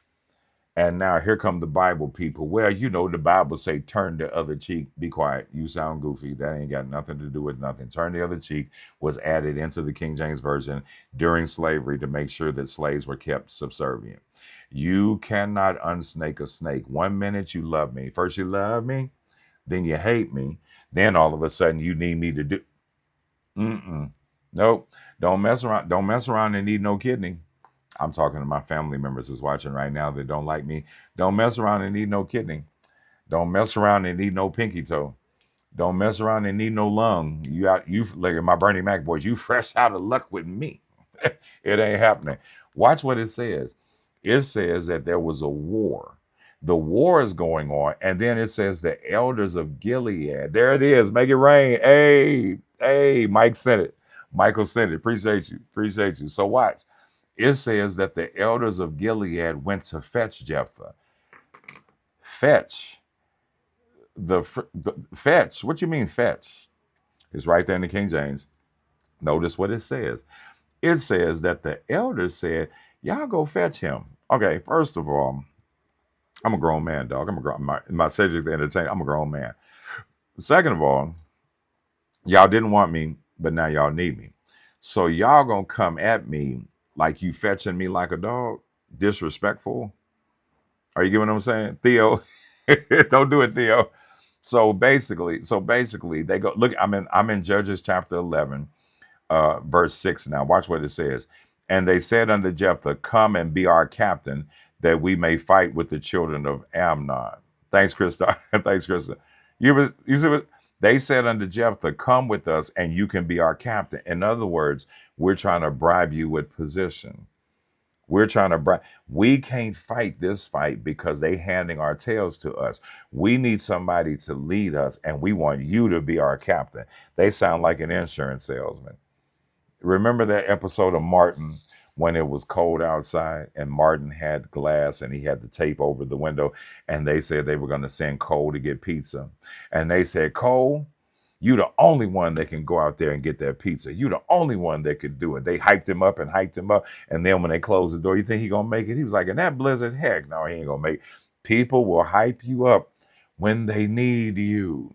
But before they need you, they drag your name through the mud, talk about your character, mess you over, and then watch. They never thought that they would need you. And when they never thought that they would need you, now that they actually need you, they're going to come back to you. Watch this, as if they did nothing to you. I'm an energy person. I'm Christ-like, but I'm not Christ. Sounds like Jephthah. Now we sit now. Come on. It's April 4 plus 1. That March. I needed y'all years ago. My grandparents needed y'all. My great grandparents needed all of them. And now y'all want me to leave my house and I'm not going to do it. I shall not do it. It's not going to happen at all. Watch. They said, we want you to be our captain. And then it says they go to fetching. So the way that they came at him was like they were fetching. You know what I'm saying? Aria. Is that Ar? Wait a minute. Is that my great niece Aria that just followed me? Or is that just a different Aria? I'm just making sure. I have a bunch of nieces and great nieces. So watch what happens. It says, therefore, we turn to you now. Notice how they kissing his tail. Watch. Listen to the words. Listen to the words that they're saying. Watch what they say. I'm in Judges chapter 11, verse 8. It says, and the elders of Gilead said unto him, therefore, we turn again to thee, that thou may go with us and fight against the children of Ammon, and be our head over the inhabitants of Gilead. So before you didn't like me, you talked about me, and you said all this stuff about me. Now all of a sudden you want me to come and fight for you. And the reason why I'm talking about this tonight, because again, April 5th, I'm not leaving the crib. I'll be in South Carolina preaching. I'm not doing that. I'm gonna be somewhere eating ribs and French fries. That's what I'm doing. I'm not doing none of that extra. So watch what it says. It says, notice, Jephthah talks to them. Here's the fight. Get ready, get ready, get ready. Here's the fight. And Jephthah said unto them, if you bring me home again to fight against the children of Ammon, and the Lord deliver them before me, shall I be your head? Shall I be over you? And notice how they brown nose again. And the elders said unto Jephthah, the Lord be witness between us if we do not do this according to our words. It says that they went and they fought and they won because Jephthah was a mighty war. My question is this: why did you wait until you could not see me anymore to see I was valuable? Why did you wait? See, here's what people do. People will unalive you and join the search party looking for you. People would drag you through the mud, and then when they need you, here they come. Well, you know what? I just wanted to say that God is so good and you this and that. Mm-mm. I'm not doing none of that. Listen, let me tell y'all something, and y'all are gonna talk about me, but if I did not do this when I did it, I would probably be in a horrible place. Years ago, I had a deacon, he's passed away. Years ago, I had a deacon that literally told me to go to hell in the church during service on Sunday morning. He was of age, so he really couldn't move So he used to make little statements towards me. He was like, when I was younger, I would have done, and I'm like, bruh, I'm not that person. You really don't understand. I love the Lord, but you're not gonna put your hands on me. I'm not turning the other cheek, and I will end you and do the funeral in the same building and eat chicken downstairs in the basement. And when we say RIP, that means we can rest in peace because you're now gone. Don't play with me like that because I'm not that person.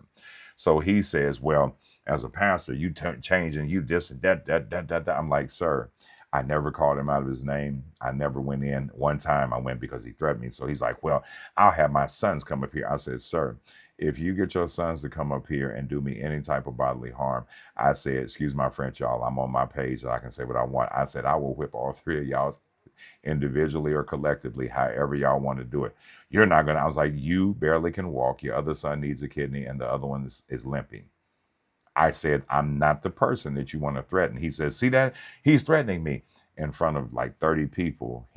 I'll get my sons to go. So when he heard that I was about that life, he flipped and changed. So he went telling his family, this pastor, this and this pastor, that. So when the family would come, I would speak to them. Hey, how you doing? Hey, how you doing? And I'm like, oh, I don't mean a few family members. I mean the grown-ups down to the kids. Before that altercation happened, when his grandkids would come in, I'm like, hey man, what's going on? We would play ball, everything. They completely said, we're done with you because he threatened me with his sons. And I told him I'm not that person. Here's what's funny. This is the best. I appreciate you, Roro. Here's the funniest thing out of all of it. When he died, now it's not funny that he died, but when he did pass away, the same family that he ain't nothing. We can't stand him. These young preachers, because I was younger then, these young preachers is, these young preachers and these young, that. Pastor, you know, you just really be delivering the word. And we want to know if you could do us the honor and do the eulogy of that. I said, I have to participate. And they looked at me like, no, we're asking you to preach the funeral. And I'm telling y'all, I choose not to participate. What do you mean? I'm not going to preach it. Well, you were his pastor. I said, I wasn't his pastor. I said, he came to this church, but I wasn't his pastor. What do you mean you weren't his pastor? I said, that man cussed me out in front of y'all, told y'all a bunch of lies about me, threatened me with y'all's fathers to come up here and beat me up, said all types of horrible things against me. And you think that I'm going to get up in front of his dead body and tell y'all that he's going to heaven? And I am telling you, I'm not going. I ain't going. And didn't. And didn't. I said, here's what we're going to do. The previous pastor was a good friend of his. I said, I'll put in the call to him and I'll have him to come. And he came and he preached it, you know. And they were, I can't believe that you didn't want to. He drug me through the mud, drug my children through the mud, drug my family through the mud, assaulted my character, drug me through the mud in the church, spoke out against me publicly, cussed me out and told me to go to hell while I was preaching. And y'all think that I'm just going to go and stand over his body? And I tell every minister that's under me, because I'm about to start licensing and credentialing people to go into nursing homes and prisons on here on this app. Don't you dare get up on that microphone and lie. Don't do it. I'm just saying, Theo, don't do that. People, let me explain something to you. When somebody dies, you do not get up and just talk about the dead. Now, if you have a faithful member that love God and they're truly missed, you get those points in, of course. But for those devils, don't you get up there lying. They cussed you out, lied on you, and then you want me to get up. Get up. And I need you to tell the people that he loved. I said, I'm not going to do that. I've had people tell me, well, if you can't do that in the sermon, we're going to have to pay somebody else to preach. Cool. I don't care. I'm not going to get up there and lie. Do you know how scary it is to be in a pulpit and you hear all this beautiful music and then you got to get up and preach a sermon and you got to tell the people with a straight face, we come to celebrate the life, love, and legacy of brother or sister so-and-so. And we know that to be absent in body means to be present with the Lord when you want to tell people that you know they in hell. You know how hard I can't do that. My conscience will not let me get up and send evil people to heaven. My conscience will not let me get up and send dealers who stood on the corner and unalive their own people by way of rock. And I will not get up because your grandson got bit. Just because you get a funeral in church doesn't mean you're going to heaven. That's sad, and it's reality. Many pastors don't talk about this, but I see they put on the bulletin, he was baptized at an early age. Okay, he was baptized at an early age. He died at 65. What did he do for the previous 50-some years? I need to know what he did for the previous 50 years, because if it wasn't godly, and it wasn't related to God, we not doing that here. And here's the thing, in this area, I do an assessment of people who die. And first thing I ask, if it's a young person that's dead, I ask the question, were they affiliated? What do you mean? Were they in a gang? Well, yeah, okay, here's the deal. If he was in a gang, I'm going to suggest that you go have it at the funeral home or either the graveyard. Why can't we have it at the church? Because I have elders that are on oxygen. I have people that are elderly. I have other people that are in the church and they show up to every event, and I can't have retaliation coming because they're mad that they didn't get the person they wanted to get. And I've been in churches. I've been in churches where while we're in there, and you like what? And they outside popping off, and then they're trying to come inside to pop up. Ain't doing none of that. So I'm going to ask, was he or she affiliated? If they were affiliated and they did not know the Lord, they did not go to church, they were not in the kingdom, I suggest you have the funeral at the graveyard and I'll come do it. Or you can have it at the funeral home and I'll come do it. But I'm not going to do it in the church because these young kids and these YNs out here do not care. They will show up and they will just flat out on everybody because they don't mind collateral damage. So I'm not going to do that. I'm not going to get up and lie. And I challenge anybody not to do not preach Jesus. If it's somebody who you knew loved the Lord and everybody cared, of course. But for those devils, don't you dare. Don't do that. See, here's the problem. Here's the problem with us. There are people that like dogs and cats. I love dogs. I'm not a cat person, right? Dog. Have you ever noticed that this is some people, and I'm not making fun of people. I'm telling you what I see. Some people will take a pit bull or they'll take a Rottweiler or a dog and they'll put the same clothes on the animal as they have on, right? So you see a pit bull that's got on shoes, jeans for a dog, shirt, hat, and glasses. It's cute. I get it. It's your pet. That's your baby. So you have people that'll go walking a pit bull and they have on blue jeans, a shirt, hat, everything matches. And then when the dog gets a sniff of something that's off, the dog breaks loose from the master and then it goes and attacks. And then when it's all over, the owner of the dog says, I don't know why they attacked. I don't know. They attack because no matter how good you dress them up, some people are still animals. Wait for all of that to marinate. No matter how good you dress them up, some people are still animals. And our problem is that we want to make people look good even though they're not good. We want to make people look holy, even though they're hellish. I'm not going to dress up anybody when I know what they did for 55, 60 years. We're not doing that. No, sir. I don't dress up animals. And I'm saying that because you've seen dogs like, oh, but the dog, the little pooch is so cute. And as soon as they smell something, and they go off and their parents, oh my God, why is he doing this? Because it's a dog. You tried to dress up a dog as if it was human, and the dog showed you that I'm a dog, even though I'm a dog. That's what a dog is saying. Even though you have a hat, and see, here's the thing, y'all gonna laugh at this. Some of these pets are about to lead a rebellion because the way some of y'all be dressing these pets gonna have a secret meeting on y'all. I've seen some dogs dressed like Captain Crunch. I've seen some cats dressed like Michael Jackson. I've seen some people dressed like Bad Bunny. I've seen some these pets are gonna have a meeting in the woods and they gonna mess around and tear y'all. I mean, y'all laughing. I'm being for real. That's it. The pets are gonna have their own purge. They're gonna start biting. They're gonna be messing some stuff.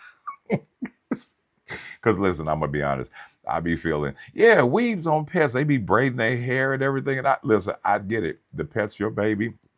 But I be feeling sorry for some of these pets because when I'm out in public and I see people in the mall, down pets eating or whatever, and they're just doing selfies.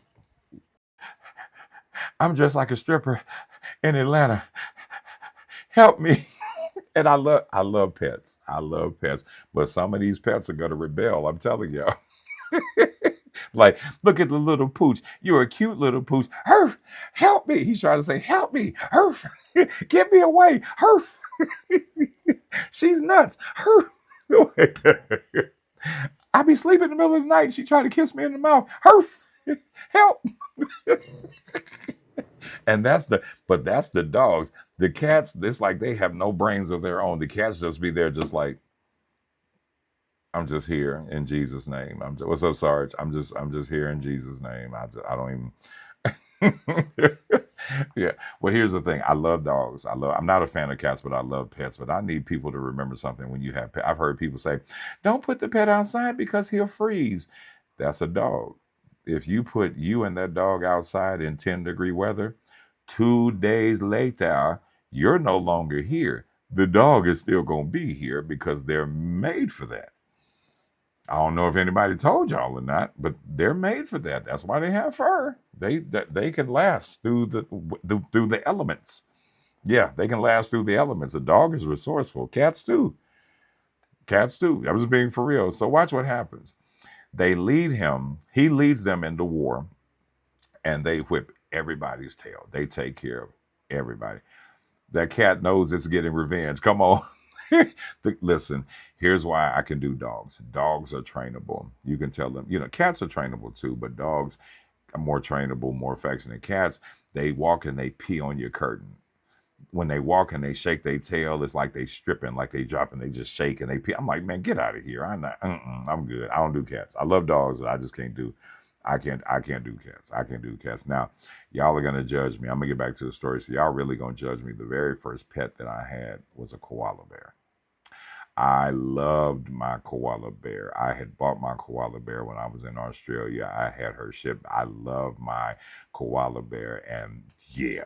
But the koala bears didn't do other pets. So I couldn't have another dog. I couldn't have that koala bear. Like, you see, they're quiet and they're real clingy. So when she would get on my shoulder, she would put her, and she knew that her claws would go into my skin. So she learned how to get, so she would have, so if there was anything that passed by that looked like it was something other than a koala bear, that little koala bear that moved all slow, you would see a like a panther, like, yeah.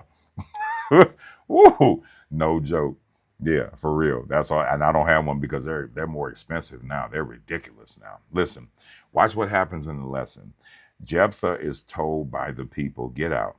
Was that legal to have her? Of course not. This is America. They only want you to have dogs and cats. But this was in the 90s. In the 90s, they were a little bit more lenient. And the condo facility that I was in, it was only like one in the front, one in the back. So I had leeway. Plus, I had a eucalyptus tree. I had a eucalyptus tree planted in the backyard. So I never had to worry about it going out of the yard because the fence was real high. But that eucalyptus tree was, Judges chapter 11. Judges chapter 11. So watch. I'm in Judges chapter 11, verse 15. I'm going down. So basically it says that Jephthah led the army, and when he led the army, they literally destroyed everything. Here's where I want to hang my hat as to why we have to start taking care of these people that are in the neighborhood. Because again, there is gold in the ghetto. Our job is to unlock it within people. Our job is to help them stir up the gift that is in them. Many of them are gifted, but they don't know that they're gifted. Here's what happens to Jephthah, and this is a horrible story, but we could trace this back to his childhood, and that's why I want to hang my hat. So Jephthah in Judges chapter 11, verse 1, we know that he's a great warrior and he is the son of a prostitute. When we scroll down, it shows that his father had a wife and they had kids. They kicked him out. He could not get an inheritance. He met up and he joined a gang of people. When he joined the gang, watch this, the people in Tob showed him more love than his own family. The people that were in Tob, the name of the city is called Tob. It's the only time you see it mentioned in the Bible.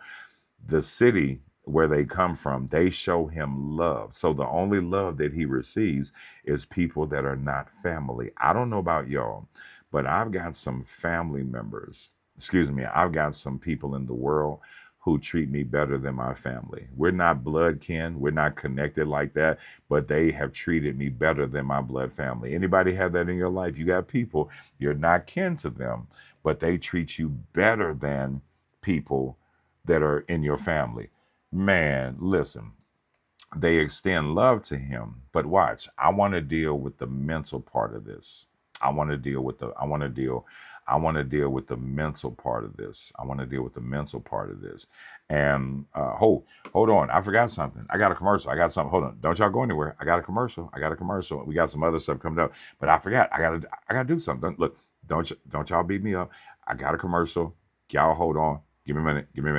Here we go. An internal vote that was within a church to see who was going to be elected as the church mother, a non-biblical position. But it was an argument between two of the elder members of the church. When it was brought before the church that these two would be in competition to be the church mother, they began smear campaigns, just as we just witnessed between Trump and Harris. One mother, who was the oldest mother, began to tell lies on the other mother. The other mother began to tell rumors and falsehoods of what was going on with the other mother's family. And then after a while, between a couple of matches where it became belligerent and disrespectful, on one Sunday morning, one mother jumps up and she begins to state her case of why she should be the church mother. Right in the middle of that, the other mother begins to jump up and rebuke her and tell her that she should not be the church mother because of what she did back in the 70s. The other church mother begins to walk across the corridor of the church across to the other pew to confront the mother, and it turns out to a shouting match. What happens is that you have one side that's for one mother going against the other side of the other mother. And now on Sunday morning, when it was supposed to be worship to God, they're in a competition worrying about who has a position that's not even biblical. Don't be so quick to want to have a title of chairman, vice chair, assistant to the assistant to the assistant that you forget about Jesus. Sadly, in 2024, we've become attention whores because we want the title, but we don't want to do the work. We want the recognition, but we don't want to pray. We want to be seen, but we don't want to walk through the salvific process. If not careful, you can fight and argue so much within a church about non-biblical positions that you completely miss Jesus. Or maybe it's none of that. Maybe your church is not really a church, but it's a glorified social club. If you're more worried about position than you are purpose, then you're not a church. You are a social club. Number 24.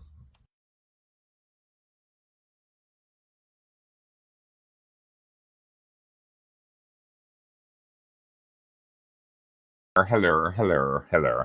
Did y'all see that? Was that clear? Was that crystal clear? Hopefully y'all could hear that. Listen, again, if you have a local business and you don't have any commercials out anywhere, get you a team to make commercials so I can put you on here. Get a team to get a commercial so I can put you on here so people can learn. People can learn about your business and what you do. So here is the danger, and I want to deal with this, and then I'm gonna be done. So here's the danger. Here's the danger. The danger is that Jephthah comes from a broken home.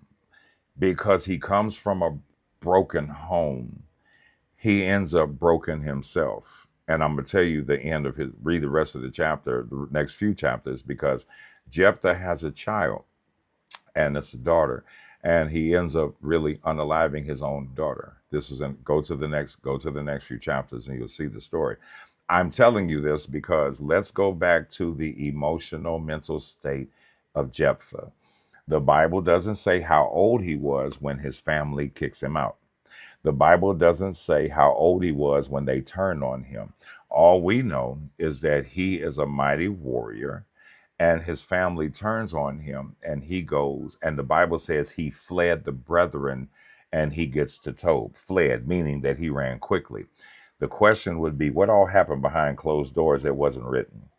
What all happened to him behind closed doors that nobody told the story?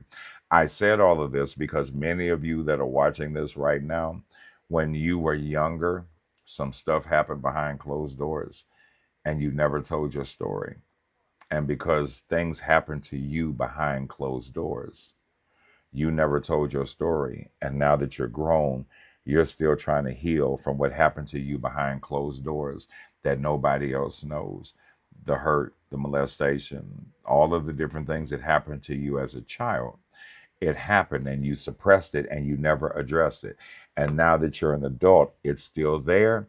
You've never been healed from it. So you try to keep it under wraps, but sometimes you can't keep it under wraps because little bitty things happen that trigger that. Jephthah is a child who's told by his family, get out. Notice one thing that you see. He's the son of a prostitute, but he's in the house with his daddy, biological father, and his stepmother. And guess what happened?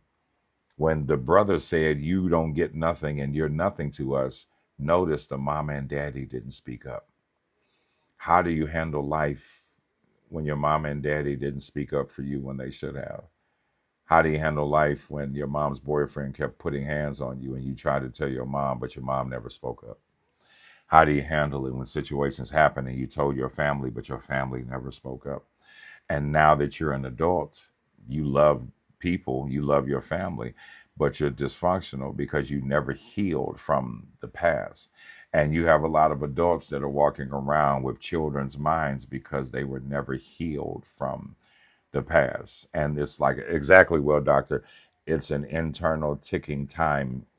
Yeah, because all it takes is one thing to remind you of what happened in childhood, and you'll take out on that new adult, and that new adult is nothing but trying to love you, but because you were not healed from the past, you take out your past pain on new people that are simply trying to care for you. Everybody that is watching this, at one time you were 3 years old, at one time you were 6, at one time you were 9, at one time you were 12, and one time you were 15, and one time you were 18, and one time you were 21. If anything happened in any of those ages, you were younger, you did not know how to cope, you suppressed it, and you said, I'm going to put it in the back of my mind. I'm not going to think about it, and I ain't saying a word. And all the while, it's growing.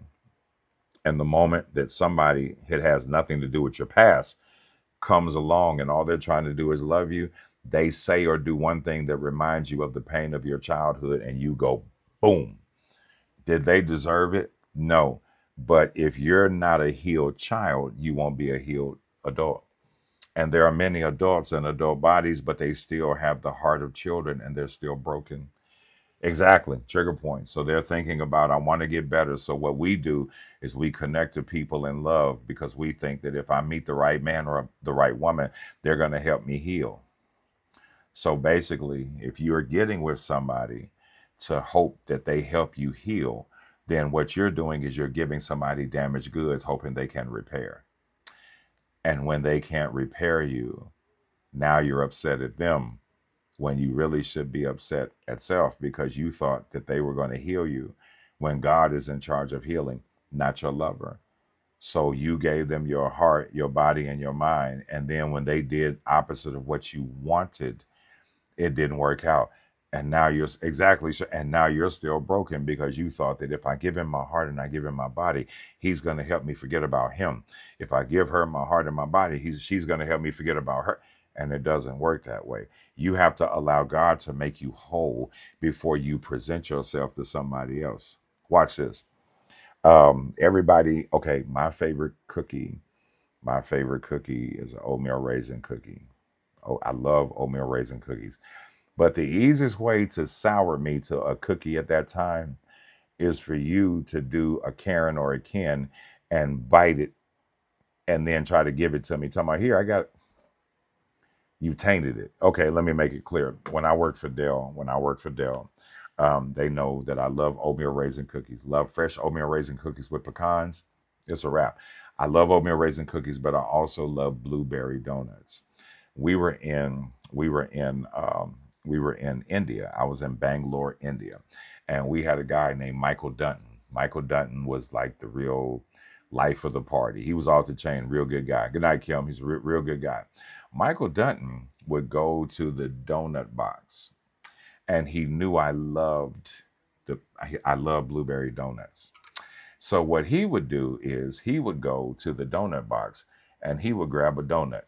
And this is in two other rooms. He would go grab a donut. He grabbed one for him, put it in his mouth. He would grab one for me and he would walk it through. Hey, Marv, I got you a donut. I say, Mike, I don't want that. What? You don't? I thought you liked blueberry. I do. But why don't you want this one? Your hands are all over it. I don't know if you were satisfying yourself in the shower. I don't know if you have the Ebola virus on your hands. I don't know if you've been scratching up under your arms. If you got your hands all over it, I don't want it. Let that be a newsflash for future reference for people that don't understand melanated people. We don't want you touching our food or our hair. That's pretty much a get. Don't touch our food. Don't touch our hair. Period. Don't even ask why. Just don't. So he would grab a donut. Hey Marv, I got you a donut, dude. Hey, we got the rain. We got the rain. We got the rain. We got the rain. Hey, so I would say, don't do this. I was like, don't do that. I'm like, that's nasty. That's not. So he would give it to me. And then one time I watched him. Wait, here it is. I watched him. I'm in another room. He doesn't see me. He grabs his donut, puts it in his mouth. He grabs the one for me. And then he's talking to somebody and he says, and does this. And now he's like, okay. And he's like, dude, after I've watched you go dig for gold in your nose and do all of that, I don't want no donut that you got in your hand. Why would you not want a donut that somebody else gave you? Because it was tainted and there could have been some cuckoo bugs on it. And because it's in somebody else's hands and it's dirty, I don't want it because it's got issues. Why would you give yourself, your body, your mind, and everything that is you to somebody and you're tainted? Why would you give yourself away to somebody and you're not complete? Why would you give yourself away? Yeah, you said I gave up donuts, didn't you hear? That's not my testimony. Hey God, thank you. That ain't my testimony. I'm not giving up donuts. We ain't doing that. That's on the weekends. That's what I'm a guess. On the weekends. Now tomorrow, okay. Don't tell anybody. Good night, devil. Don't tell anybody. Tomorrow, I'm finally able to do my sweet potato pie. I'm doing fried sweet potato pie, so I'm gonna make them and then I'm gonna post them on. I'm gonna post them on. I'm gonna post them on Facebook. Yeah, after he calls, but I watched him, and here's the noise of what it sounded like. And he's got my donut in his hand the entire time. Well, doctor. So by the time he gets to me, I'm like, why would I want that after you done coughed and crouped and all? I don't know where your hands been. That's so I'm saying that because nobody would eat food out of his hand because it's tainted and it's germy.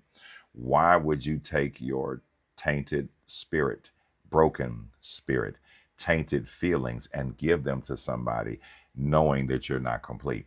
Because you think that you're Jerry. Remember Jerry Maguire? You complete me. No, no, nobody's going to complete you. They'll love you, but they're not going to complete you. It is God's job to be the master builder. And when you put your hands in the hands of other people thinking that they're going to build you up, no, that's not how that goes. You look at the story of Jephthah. Jephthah is in a dysfunctional home. He's a dysfunctional teenager. He dysfunctionally joins a gang. He comes back as a fighter, and now he never really had a chance to grow up. Many of our children never had a chance to grow up because they're doing adult stuff as kids. And then if you look in the next chapter, after a couple of words, his own child gets unalived by him. So could it be that the dysfunctionality that caused his baby to die stems from when he was a youngster? Because you do realize that if you're dysfunctional as a child and you don't know it, you will bring that same dysfunction into your adulthood. And then when somebody tries to bring you in reality, you'll never get it because you think what you're doing is right. Yeah, come on. You're a danger to self and you're a danger to other people. And this is why we have to realize that for these kids that's on the street, these YNs, all these kids that look like they breaking the law, they walking around with ski masks and they walking around with sweatshirts and all of that. Guess what? These kids are no different than us. They're curious. They want to be accepted. When we went to school, I'm talking everybody Gen X and some baby boomers. When we went to school on the first day, we wore clothes that would be eye catching. And we went to the pencil sharpener on purpose so people could see our shoes and our clothes. Back in the day, stonewashed jeans reigned supreme. The Latinos had jelly shoes. We had Michael Jackson jackets. We had parachute pants. We had Diodoras. We had Lottos. We had all of that. We did that because we wanted to be seen and admired by the other kids. The reason these kids are walking around with the hoodies on and the ski masks and all of that, because that is the fad. That is the popular thing of their day. For back in the day, you had hammer pants. We were literally walking around with hot air balloons. Some of us wore uniforms back in the day. I still rock BDUs from the military. So whatever was popular, that's what kids did. We did it too. So we can't look on these kids and be like they walking around and da da da and da da da and da da da. No, we all did that. She went back. Oh, she said Jordache, Jordache, Gloria Vanderbilt, all of Jeans West, all of this. I'm saying this because every generation we had our quirks and all the stuff we wanted to wear. So when you look at these kids, and I watch people, these kids walking around with hoodies and they should be ashamed of themselves. Baby boomers, y'all bought lard in the grocery store and put it in y'all's hair and slicked it to the side trying to be Nat King Cole and Elvis. If I combed your hair, I could comb out enough grease to fry chicken. So you can't talk about these kids with the hoodies and all that other stuff when you had your stuff that you did back in the day. Hammer pants. Come on, man. We walked around with parachute pants with 30,000 zippers. We walked around hammer pants. Your calf muscles were cut off and you had all of this room. And when you walked around, it sounded like a parachute flying from the sky. Come on, man. Yeah, Gen Z, they rocking them hoodies. It'd be 300 degrees, and I'd be watching them here in Philly. I'd be like, man, you hot? No, I'm good. I'm good. Bruh, you my size with a hoodie on. You thick boned, and I know you hot. But for the sake of being popular and being seen and recognized, that's all they want to do. Listen, it's all about acceptance. That's why you'll have a dude that stays in his mama's house. He'll buy a $700 car, but he'll put a $2,000 sound system with $8,000 worth of rims in order to look popular. They'll walk around sagging. And I'm like, man, listen, if I were to go, listen, let me tell y'all something about my former days. If I was to go back into my days of being a stick up kid and I see all these dudes running around with the sagging and no belts, all you got to do is take what they have and run. They pants gonna fall off after like three, come back, hit, and they gotta pull them up. That I'm not saying that to be evil, but for real. And then, of course, the children nowadays don't like to wash. They don't like to wash. We got to teach them. We have to teach these kids how to wash because for some of them they don't know. When I pass by some of these teenagers, it's like cucumber salad and Ritz crackers. I be like, what in the world did y'all eat? This got coming through y'all pores. Like, what's going on? That so we have to teach them. Y'all silly. We have to teach them because here's the thing: common sense is not common, and parents are not the same. Back in the day, you had parents that said you can't do this, you can't do this, you can't do this, you can't do this. Nowadays, the parents are doing it with them. Let me tell y'all what's embarrassing. And I said this a long time ago, and I got cussed out, but I'm gonna say it again because I don't care. I have a problem with the mama, the daughter, and the grandma and the great grandma coming into the club dressed alike, trying to think that they still got it. Yeah, Levi's 501s with the penny loafers. I remember. Listen, um, the club that we used to go in and minister, we would go in with flyers, right? It was a great grandma, a mother, and a daughter. It was four generations. And the thing is, I honor because it's four generations, but they all came in dressed alike. Okay, I'm. I would want somebody to tell me when gravity has taken over. I would want somebody to tell me that Marv, I love you, and because I love you, what you're wearing, it should not. Marv, you're Marvin, you're older now, and your areolas are at the ground, and your knuckles and your areolas are on the same level. So I don't want you to wear certain stuff. So anyway, the four of them would go into the club. We would be in there passing out flyers to get people to come to church. The four of them would be in the club and they would always be dressed with something scandalous. Yeah. So on the dance floor for people in the club, get it, Granny, get it now, But for everybody else, we like, okay, so the young girl has got on a short skirt, low top, and she's 19, 20. The mama, she's 35, 40, the grandma, and then you see great grandma, and you like great grandma. You should be somewhere watching Little House on the Prairie. I don't think you should be in the club with the low cut stuff on because and then I'm not no, don't call me grandma. I'm a grandma because I don't look like no grandma. Yo, you do. Oh, you do. Oh, you do. You do. You do. You do. Yeah, you look like a grandma. You look like a grandma. I'm saying that because I look like a grandfather because I got a grandson. You look like a grandma. So stop all of that. Don't call me grandma. That make me feel old. I'm not old. I don't look old. You do. You do. You do. You do. Yes, you do. And you need to embrace that because to be that is an honor. We have this new day and age where it's like, don't call me grandma. I'm not old. You stop. Stop. You are. Yeah.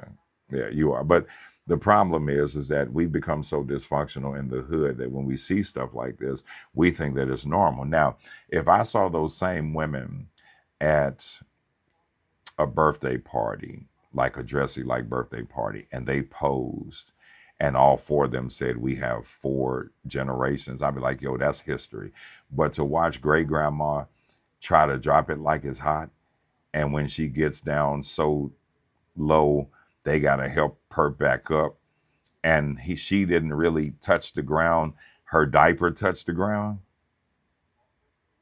I wish Mark was here because Mark took pictures just to let he took pictures because we was right. Mark by he's one of my ministers that passed away. He would be in the club with us ministering. When she went low, how low can you go? Way down low. How low can you go? And her diaper, excuse me, her depend. And they thought, well, that's legacy. That's not legacy. That's loose. That's mm-mm. If you bring great grandma out and she's trying to fit in with her family, I get it. I'm not trying to dog nobody's family, but the purpose of calling you great big mama, is to basically say that you set the standard of being civil, professional, ethical. You're our history. You're our walking, and then for you to put on a sequin dress like Diana Ross, and you try to go down low, and they got to help you back up, and the only thing that touches the ground is your depend. Grandma, stop. Just stop. We don't want to. I'm good. I'm good. I'm sorry. She says she's scrubbing the ground. It's time for the calculator. It's time for the calculator. Get your clothes out my house. Get your clothes out my house. I can't mess with you. But listen, but when I think about it though, I get the theory because they were family. I just couldn't get the image, the mental picture. This is 20 years ago. The mental picture still haunts me because it's not like I was sitting there just looking like she basically. Oh, it wasn't. Yeah, it wasn't good. Listen. I'm gonna say this before I get off, and I want y'all to post this on your social media outlets. And remember, um, um, I I met some. I'm today's April 1st. Yes, today's April 1st. I've ran into some April fools, but I'm trying to march away from the idiots. I've ran into some April fools, but I'm trying to march away from the idiots. I'm sorry. That what happened to the proud matriarch of the family.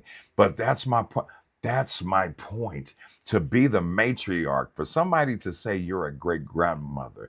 If I live to see them say great grandpa, I don't want to be known as Pop Pop. I don't want to be known as Pap. Call me grandpa, big papa. Grand meaning big, not just physically, but mentally. They called them grandma and grandpa because they were grande. They were knowledgeable. It is an honor. They don't call me that because I'm just not, I don't feel that way because I know I look young and I know I look thick. No, you don't. And we have to stop doing that. I'm saying this because I got a family member. He's probably watching now because he's that one family member that we have that he's got, he's got, uh, he's got man hips. He got man hips. And he when the family's together, he says, y'all know I'm eating. No, you're not. You're not. You're not. I know that's right, Samantha. And I mean, my thing is, when my grandson gets old enough to say grandpa, I'm cool with grandpa. But all I'm saying is that in our culture, to be the matriarch or the patriarch of the family, you got to sit in the chair, sit on the sofa, come to the picnics and kick it. Everybody fix your plate. If you got out there and danced with the family, it was good. But to come into the club with a diaper on, and then for the dress that she had on, you could see the bulge of, oh, you could see the bulge of the diaper. Oh God, mental picture. I can't. I can't. Do y'all remember shark skin material? Do you all remember shark skin material? This is 20 years ago. This is the type of dresses that they had on, and the shark skin had the sequins on them, like when Diana Ross was in Central Park with the red dress with the hair. So they had shark skin on, but they had the sequins on them that was, shiny or whatever. So that when they walked by club lights, because I used to DJ, I still do, I still have music, I still got all my DJ equipment. So when the club lights are moving there, so when the lights would hit, you could see the silhouette of the daughter, the mama, the grandma, and the great grandma. You could see this silhouette. So when the lights would go through, you could see, okay, okay, okay. And then you could see the diaper and the whole.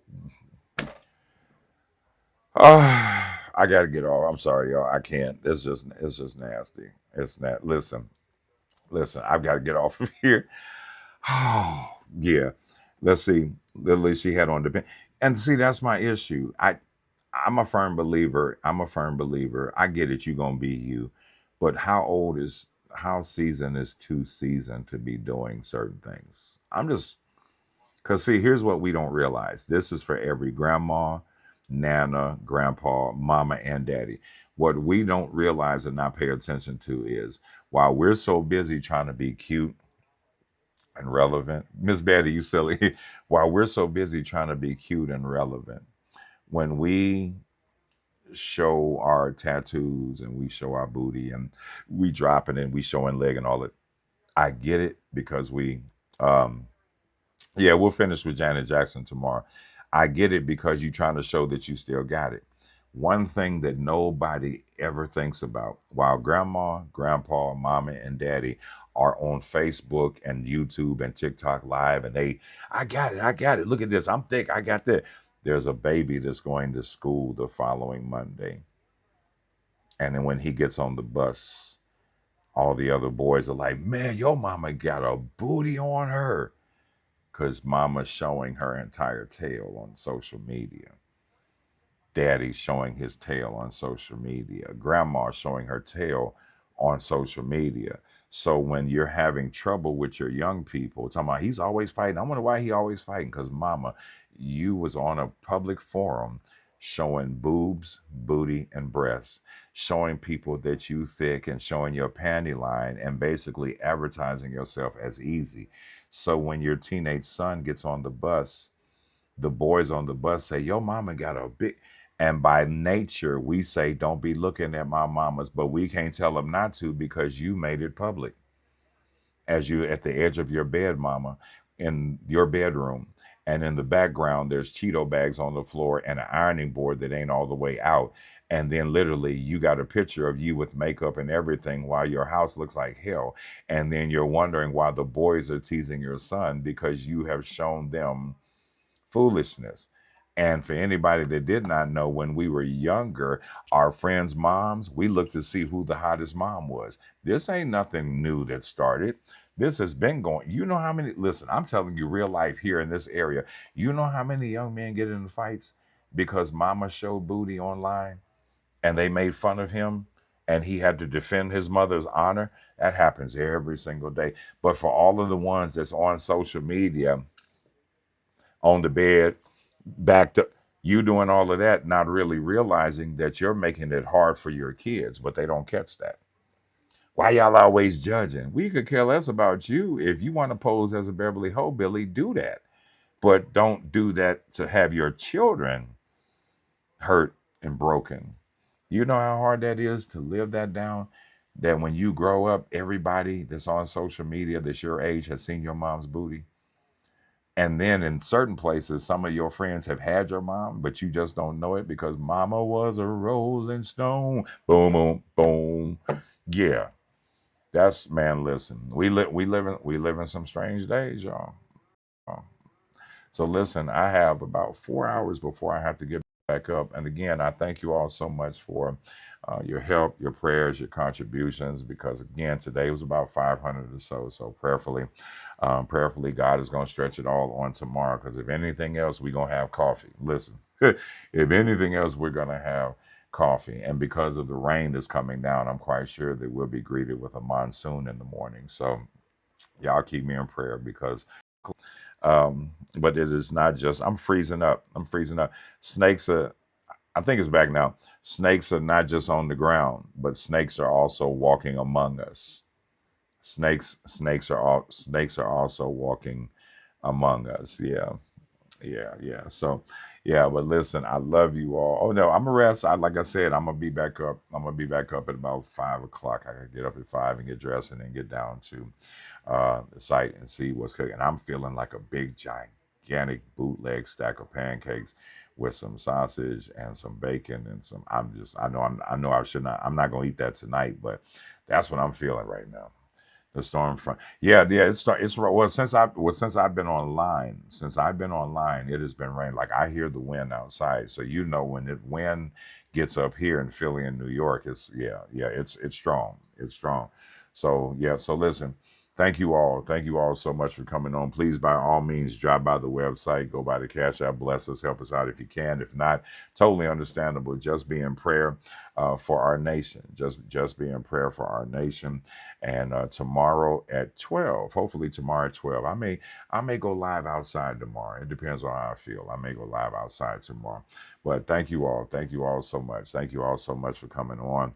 And I will see you all on tomorrow. If you're a racist and you're on this page, your mama. Anyway, go by the website, go by the Cash App, and bless us if you can. Thank you all so much. I love you all. And I appreciate you, Sheila. And I'll see you all on tomorrow. God bless.